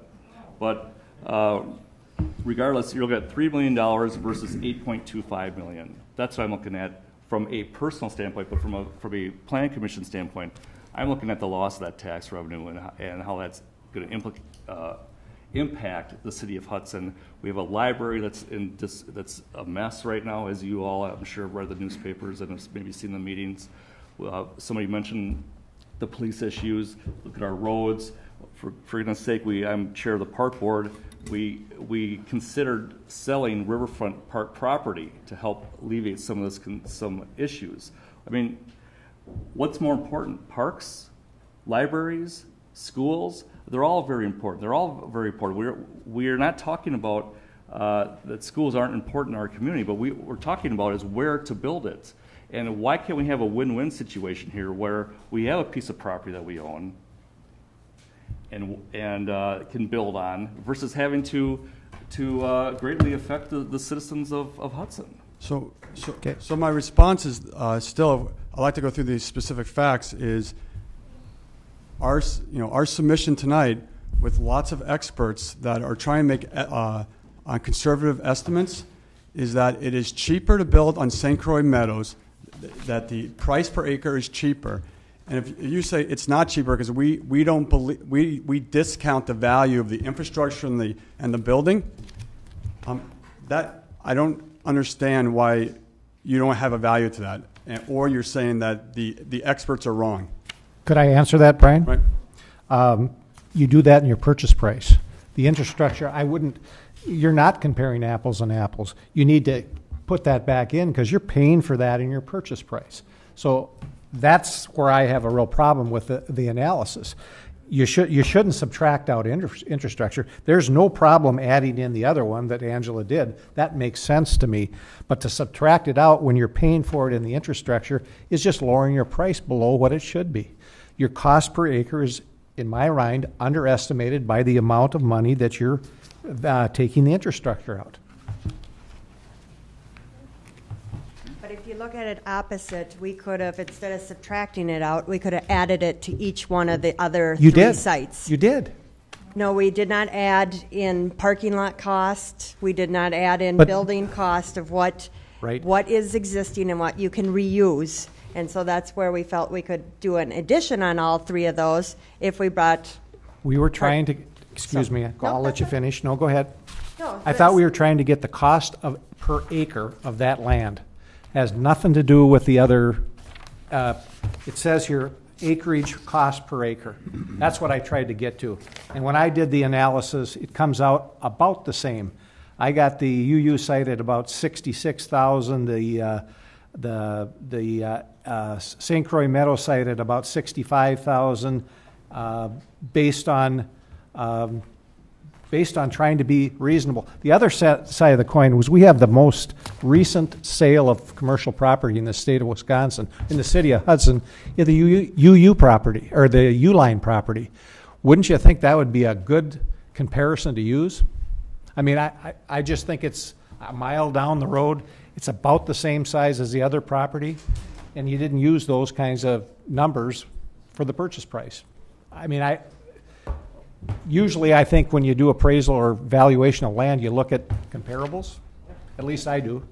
I'm going to address your first question. Yep. And then I'll maybe turn that over if someone else has that, or maybe hopefully this will answer both in that same time. To come to the cost at the bottom, to the price per acre, what we did, and when you look at this, what you have to understand is there's going to be cost no matter whatever site you're going to have. So I'm going to just use the UU site as an example because that seems to be a popular one. The St. Croix Meadows has the land cost. UU, I'm using the chart. I have no problem with your analysis of the UU site. Okay. The infrastructure, what you were asking about is how can you deduct the infrastructure out of St. Croix Meadows? What this is doing is UU site is not deducting any of the infrastructure costs, the same reason that we're taking the building cost and offsetting, because what we're getting is we're getting value. The UU site, if it had existing infrastructure on there that was going to be usable, we would have done the same calculation. It doesn't, so all of that's going to be new. What we did is we took 50% between Gary Zappa, myself, and Angela, went out, we surveyed the existing structures and said, including the buildings, and said what would be of value that we could still use. That was the buildings, obviously, is a big portion, and I hope that my explanation previously to where that came up with that cost. Not a problem with that. And that's one example. There's multiple examples from our historical costs that we've seen that are replicated in this analysis. So talk about the infrastructure. Same concept with the infrastructure. What you have to do is take the infrastructure that's there that we would have to put in. But you and paid some of for it that we when might the not- purchase price, didn't you? Isn't that part of the purchase price? It is part of the purchase price, you're correct. But what also has to be accounted for is the purchase price is going to be a uniform thing across every single one of these properties. Absolutely. Infrastructure is another uniform thing across all of the properties. And that you added it into the other sites, but you subtracted it out of the other one. Which line item are you referring to? That might help explain. Page 25, value of external infrastructure. Next, page 25. I don't have that report. I was looking at our PowerPoint. I was looking at the report that was delivered to us. Thank you. Oh, value of existing infrastructure. You're talking about the second from the bottom before the... Yes, sir. Okay. That's what I'm referring to, is that all of these other sites, UU, Vine and Carmichael, County F, they will have cost in addition to the purchase of the land with the infrastructure. And you have NA at each of those. Correct. Because we're assuming, what we're assuming on St. Croix Meadows is we're going to have actually, in addition to the land cost, we're going to have value with that and not have to put in more infrastructure to make the site usable. Does that? No, that doesn't make any sense to me. Okay. I have to agree. I have to agree. You purchased the price, the infrastructure is in the site. That's part of the value of that site. Okay? Was that fair or not fair to assume that? Yes or no? Yes? Okay. So you don't have any of the other sites. There is no infrastructure inside. So you added the cost of that back into that site when you did the analysis of the value of that property. Correct? Yes or no? No, then we have to add that in. Correct. Absolutely. I totally agree with you there. So we didn't add in that we already have a parking lot. We didn't add in that we already have utilities internally. So that's where you would add in those costs internally. We've done extensions to the site, but not internal improvements. Correct. So I guess we're going to just disagree on how this is viewed, Yep. and that's okay. You know, Kevin, So, Mr. Mayor, if we disagree, then we have a significant issue, because Very much so. it will cost, if a school costs X on St. Croix Meadows, it's going to cost X plus $1 million or $4 million more on any other site. The cost to taxpayers will be higher on any site other than St. Croix Meadows. I disagree with that because there's lost tax revenue from that property, and if you really want to show a true cost, you have to add in 20 years of potential lost tax revenue. What does that do to the price of that site? So let's talk about tax revenue as a next issue. Tax it up.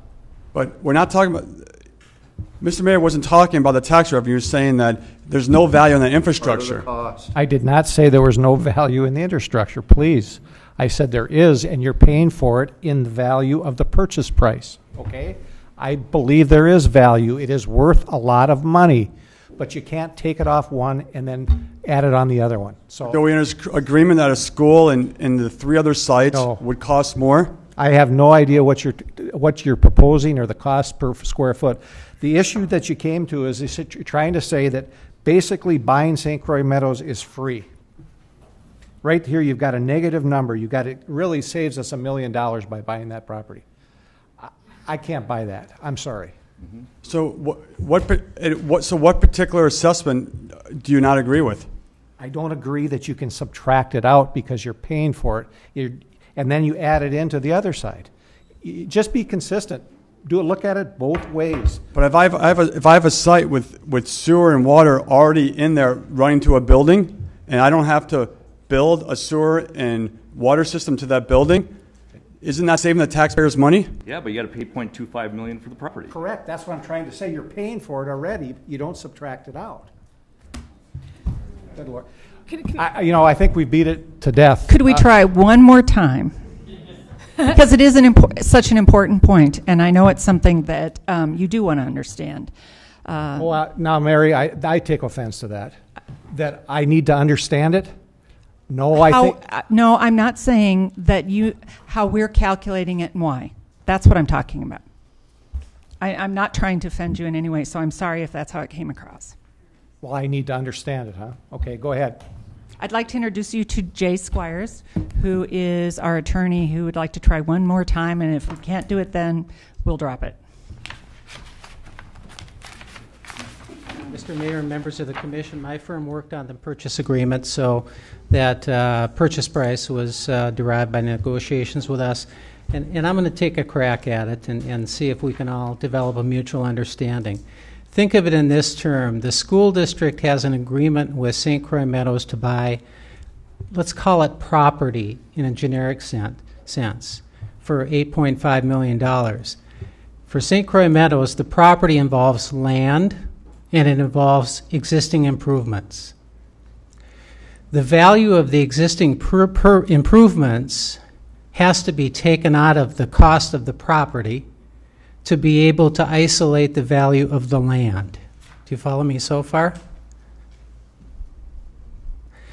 So therefore, in order to do an apples to apples comparison of the alternate sites in St. Croix Meadows, which is on the basis of land, the cost of land, it's necessary to extract the value of the improvements portion of the property to be able to do that. And that's what that analysis attempted to do. And that's why it's appropriate to take out the value of those improvements, because literally they are of value to the school district, because when a school is built, the school will realize the value of those improvements, because it will not have to build the full amount of building it would. It will not have to put in all the parking lots and base and the other infrastructure. And I think that may have been some of the confusion when they talked about value of infrastructure. It may have led you to believe maybe that's utilities and that's being double counted in there in that chart. But I think the infrastructure that's being referred to are parking lots and some of those other support facilities the school district would still have to build. So hopefully that was of little help, some help, I should say. Can I ask a really, maybe just a what-if question? Just to me or to someone else? Whoever wants to answer it. I mean, it's a party now. So what happens if you go in there and you go in there to try and scrub the mold? And, because I was at the school board meeting, I heard the mold expert speak on the mold. And I understood what he was saying, but I also have a severe mold allergy and I've been getting allergy shots every week for 3 years for it. So what happens if you go in there and you discover that, you okay? Yeah. You discover Just that you that's not going to work, and you have to take the building down. How much more is that going to cost? Have you factored in that possibility if you discovered that you have to take the building down completely? Well, I think he was very clear. He was a certified industrial hygienist. I understand. Who is an authority, and it's an international title that he has earned. And so just for other people who are here, because you were there, Marion, I know you were very interested, and I appreciated that. Yes, he confirmed that there was some mold. He said there wasn't as much mold as he thought. He thought it was in pretty good shape. Mm-hmm. And he confirmed that when we take it down to the steel and the concrete, mm-hmm. what would be required is soap and water mm-hmm. to eradicate the mold. He also said we could do additional testing and confirm at that time that the mold was gone. And I think maybe Sam can talk a little bit more about that, but certainly he has, well, I'll let Sam talk. I'll join the party. The mold that actually, I'll limit my conversation to my knowledge of a building that we actually are right now remediating all of the mold. What we are doing is you take down all of the porous materials, whether that's drywall, insulation, whatever that might be, get it to a surface and then it is cleaned. Mm-hmm. And then the other thing that's going to be happening as part of what that renovation would be is mold only grows in wet environments. Mm-hmm. So once we dress the envelope of the building by redoing the roof, by checking all the exterior walls, and you eliminate that moisture, mold can no longer grow. So that'll be part of that project. We'll have gentlemen like the one that Mary was just referring to. You would have to have somebody like that along with that project who is actually testing that, and that's what we have currently on our project. There's an individual that literally walks the site, investigates, X's out, says this has got to go, this has got to go. The demolition contractor comes, pulls it out, and you have to address those concerns. And it's not going to be all seen on the surface. I can guarantee you there'll probably be some underneath the surface, but that's all part of what is figured in those costs. And I can tell you the building that we're doing right now at about $92, the whole building is completely gutted because there was a ton of mold found, and all of that has to be remediated. And I was assuming about $100 as the low end and $125 as at the high end. And the FF&E budget on this other project would be extremely high compared to what a school project would be. So the 92 is really a very, or the 100 and 125 is a very conservative number to be using for that project. Does that help answer the question? It does. I guess I was just wondering if you factored in the possibility that that wouldn't occur. I just wanted to know if you factored in the fact that maybe the building would have to come down. Was there a price to the demolition of a building? We didn't factor that in because structurally, we had a structural engineer go through it. The building is structurally sound. Okay. The only reason that I could foresee is if we start taking off materials and see that the building isn't structurally sound, but that's already been tested and verified through a survey by a structural engineer saying the building is sound. It would be a matter of cleaning it up. Okay. So we did not factor that. Thank you. Any more questions? Yes, sir.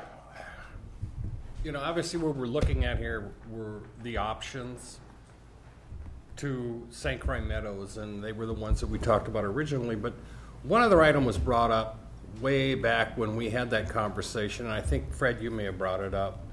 And I don't know if it was considered, was the idea of buying additional property next to the existing high school. And I think Fred may have asked you if that was considered, Mary, and I don't know, I don't remember what the answer was. It's eminent domain, and it's $2.2 million to buy all of the properties surrounding the high school. Yeah, I had all the records on that and everything at one time. But they didn't come back in any of the analysis or comparisons.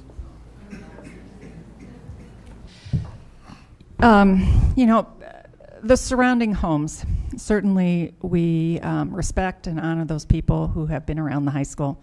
And I don't believe, it's not something that the board has talked about, that we have any interest in disturbing those individuals and asking them to leave their homes. So we have not done that, Frank. And we had an experience with eminent domain. I believe it was the Atwood property. It went very badly, and I can understand why. And so that's something that the district has not chosen to do, and I don't see that in the foreseeable future. Certainly if somebody moved out of their home and there was a property that was available, it would be something the board could consider, but that takes years and years and years, and it's just not something we've considered.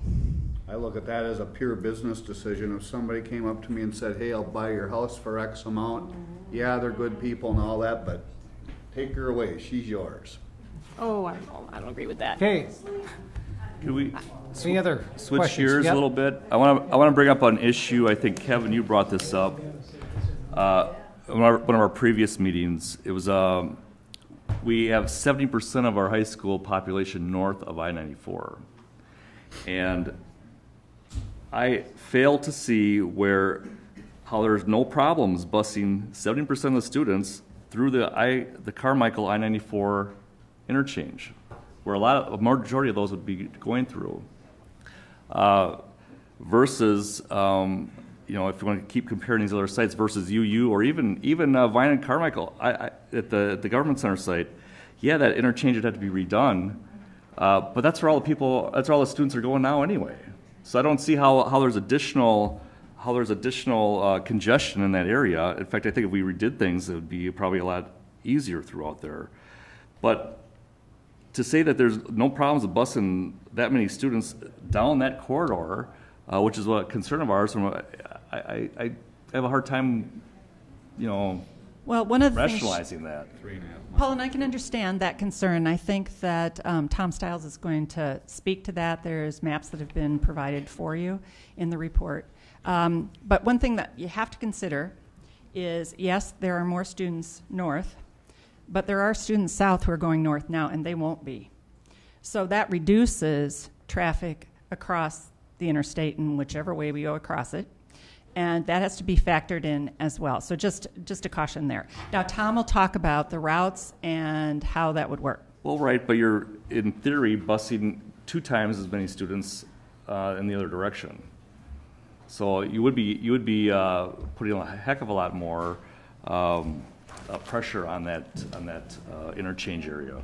Well, if you went that route, there are some other options for coming that way. You can come straight out of the high school and head right down 11th, head up to cross by the post office, and you work your way back through industrial and come out on Mayor too. I ran that this morning. It was about 8 minutes to get there. 7:30 this morning. It was very open, easy to get through. There's other options. What we're saying that we don't have to just go straight through Carmichael and cross the bridge. There are some other options that way. That's what we're saying. It would reduce it. That answer your question? Well, I mean, I understand what he's saying, but again. Okay. Any other questions, comments? Concern. Is there any other information that you'd like to request? Schooled, do you have any other things that you'd like to add or summarize or make a final statement?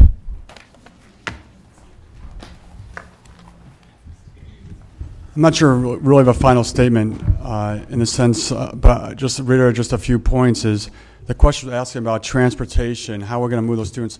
Those are all questions that we talk to the public about as part of the referendum.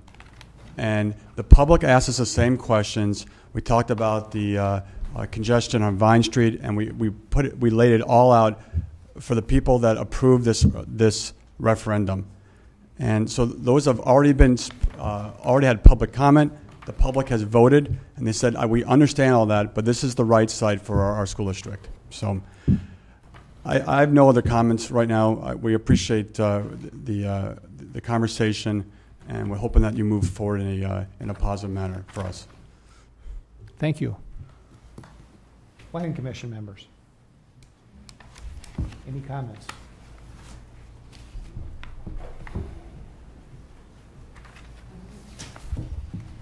Well, I'll start off with some comments. One of the speakers asked us about, what is our mission? What is the quality of life, or why are we here, and what goes on within our community? That's the most important thing we can do here as a planning commission and as a city council. I had 2 of my children graduate from Hudson High School. I believe we have very good schools, highly qualified teachers, and my children received an excellent education, and they continue to provide a very good schools for our kids. 2 weeks ago, I went and had lunch with all the former mayors of Hudson. Just no specific reason other than to say, what were your challenges that you had when you were mayor? What went on and what were some of the things? And of course, we talked about the dog track. Tom Redner was there and Jack Bro was there, who were on opposite sides of those issues. And one of the things that I found interesting from the past, and I know you can't look in the past, but you got to look to the past because hopefully you can make some judgments for the future. One of the things Jack Bro said is when we went and developed our industrial park, 3/4 of the people in our community said, "Are you crazy to move that far out to build an industrial park? That'll sit empty forever." And guess what? They were wrong.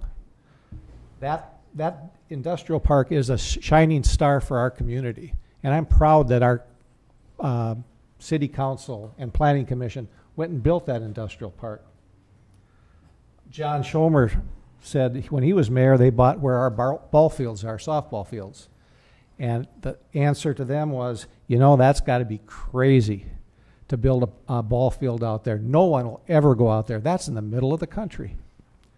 So what I'm trying to say is that we're not talking about just today. We're talking about 5 years and 10 years down the future.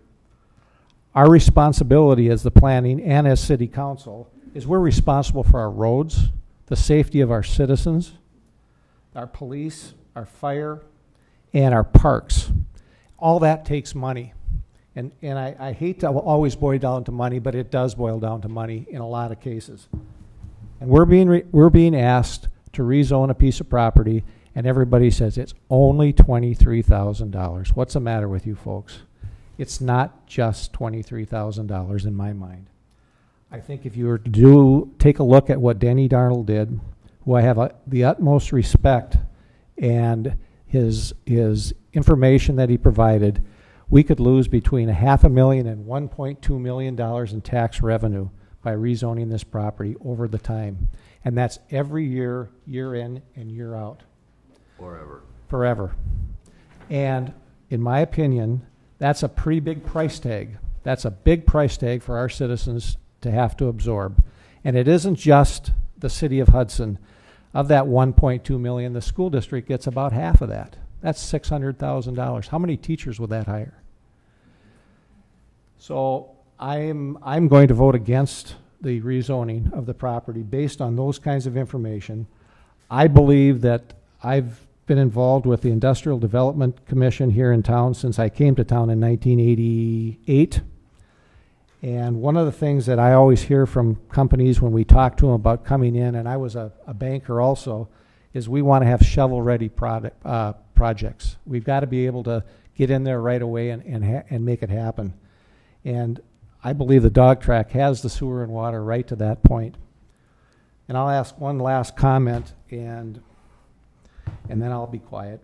But I was watching one of the school board meetings, and one of the school board members said, you know, it's really too bad that we missed out on that U-line project, because that was a good piece of property for us. And I was, quite frankly, appalled by that. We have a $25 million project going there. It's going to pay us about $400,000 in taxes, and $200,000 goes to the school. And we're going to hopefully get 160 to 100 new jobs in our town. And those are the kind of people that are coming to town, and they're going to buy stuff in town, and they're going to come here, and they're going to put their kids in school because we have excellent schools. And that's all I have to say about it. So, you know, anybody else can talk to it. Kevin? You've been awful quiet. I've been quiet. I read the report and had lots of questions on it, but most of those questions were asked by other people, so I let them do the dirty work. I got a couple of things I'd like to summarize my feelings on this after listening to everything and reviewing all the information. First thing I do is commend all the members of the board of the school district. I know you guys have just as much fun doing your job as we do doing our job, and these issues just are a lot of fun to sit up here and have a couple hundred eyes looking at you, wondering what you're going to do. So what I would urge all of us, no matter how this vote goes and no matter what happens, we all have to work together to solve the needs of this community. And I think we all need to do a better job of that in the future. My vote is not going to consider whether or not a new school or what type of school is needed. It's not my position as a member of this planning commission to tell the school district where to build a school or what type of a school to build. Conversely, it's not the school district's position to tell the city what's the best use of the land within the city limits. My biggest concern on this question that we have is the limited commercial industrial land, vacant land, within the limits of the city. Once you, as it's been said, once you eliminate that off of the tax rolls, it's gone forever. And our city limits cannot be expanded by the city. The only way they expand is by somebody coming in and asking to be annexed into the city. So the only way for the city to increase revenues as budgets increase every year is to increase taxes. They cannot increase the tax base. So if we eliminate commercial property, we are putting a future burden on the existing residents of this community. We look at a comprehensive plan, and you're asking the city to change a comprehensive plan. The comprehensive plan is done with a lot of thought and a lot of looking to the future. If a comprehensive plan had not been written many years ago, would we have the development up on the hill that we have today? I'm not sure. But that's why we have a comprehensive plan. If you look at the east side of this property, it's a quarry. Someday that quarry is going to fulfill its need, and that property is going to be redeveloped. I would guess that it's going to be developed as an industrial piece of property. It's adjacent to industrial property on all other sides of it. I ask myself, is that the best place for a school to, 30 years down the road, 20 years down the road, to be right next to an industrial piece of property? It's kind of unusual that that would be a location that you'd want. The current location of the high school is a great location for a high school. So many kids get to walk from their homes to that school to attend school.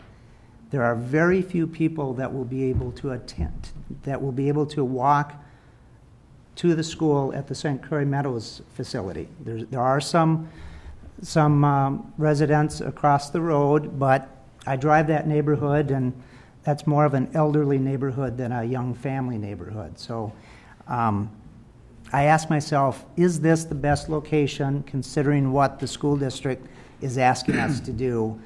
And the answer to those questions for me is there's other locations that are available that would fulfill the needs of the community just as well as this would. Okay. Anyone else? Well, I think I made my point clear tonight that, and I've rambled a few times, and I'm sorry, sometimes incoherent, but I think basically the point is, as Al pointed out, is that rezoning this property will cause a financial hardship to the city now and into the future.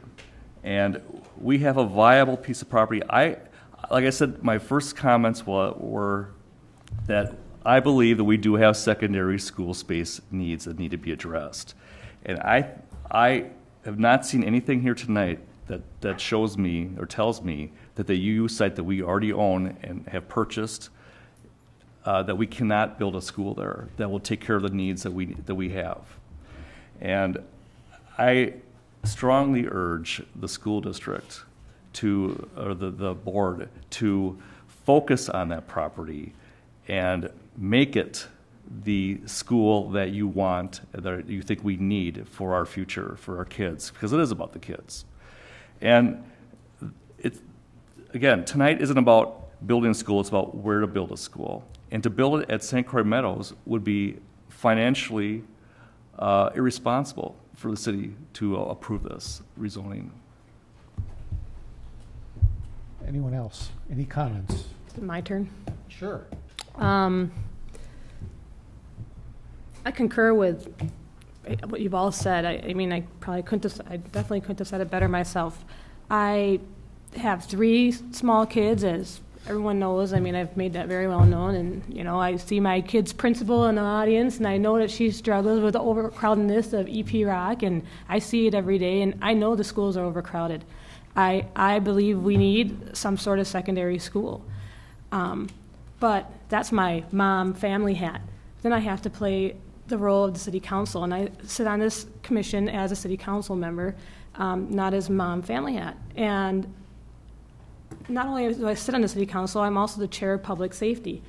I've sat with our police chief last week in his office for 3 hours trying to figure out how we're going to reduce his budget 3% so we can keep a balanced budget, because we don't have the authority or the ability to raise taxes without going to referendum, in which we chose not to do. Now, our police department is down not just one, someone said 1 police officer, they're down 2 police officers because we can't rehire back that captain position that we just lost. We reduced 3 cars from the fleet. We have done pretty much as much as you can do, we have done to reduce the police department budget to the point where his operating expenses are $186,000 a year. I can't imagine operating a police force on $186,000 a year, so I commend our police chief for doing that. We've asked all of our city departments to find cuts. I can't in good conscience ask them to find cuts and then take more away by rezoning this property. I've thought long and hard about this, and I've done a lot of research, and I can't do it. Not after sitting for 3 hours with our police chief trying to figure out how we're not going to lay people off. $23,000 is the budget for all of our part-time police officers. So when I asked Marty what we were going to do, he said, I'll have to lay off my part-time police officers. Well, we just can't afford that as a city. I'm sorry. Okay. Well, I've said everything I need to say, so I don't need to say it again. Is there anyone here that would like to make a motion, one way or the other? Well, I'll make a motion that we strongly recommend to the City Council that this rezoning request is denied for the following reasons. Rezoning this property will cause a financial hardship to the City of Hudson and its residents now and into the future based on the lost tax revenue. There's no guarantee that if the property is rezoned, that a school will ever be built because it's contingent upon a referendum.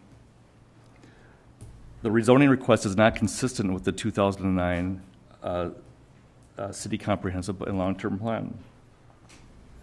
There are other viable, less costly alternative sites for a school, including one within the city limits and its own public use, and one outside the city limits that we already own.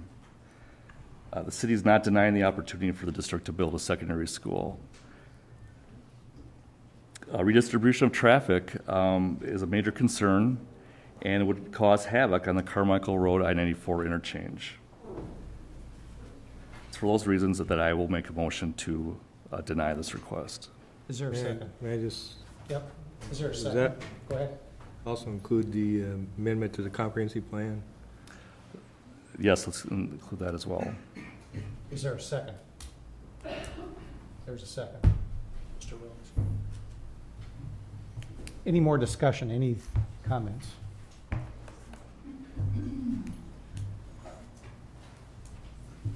All in favor? Aye. Opposed? Motion carries.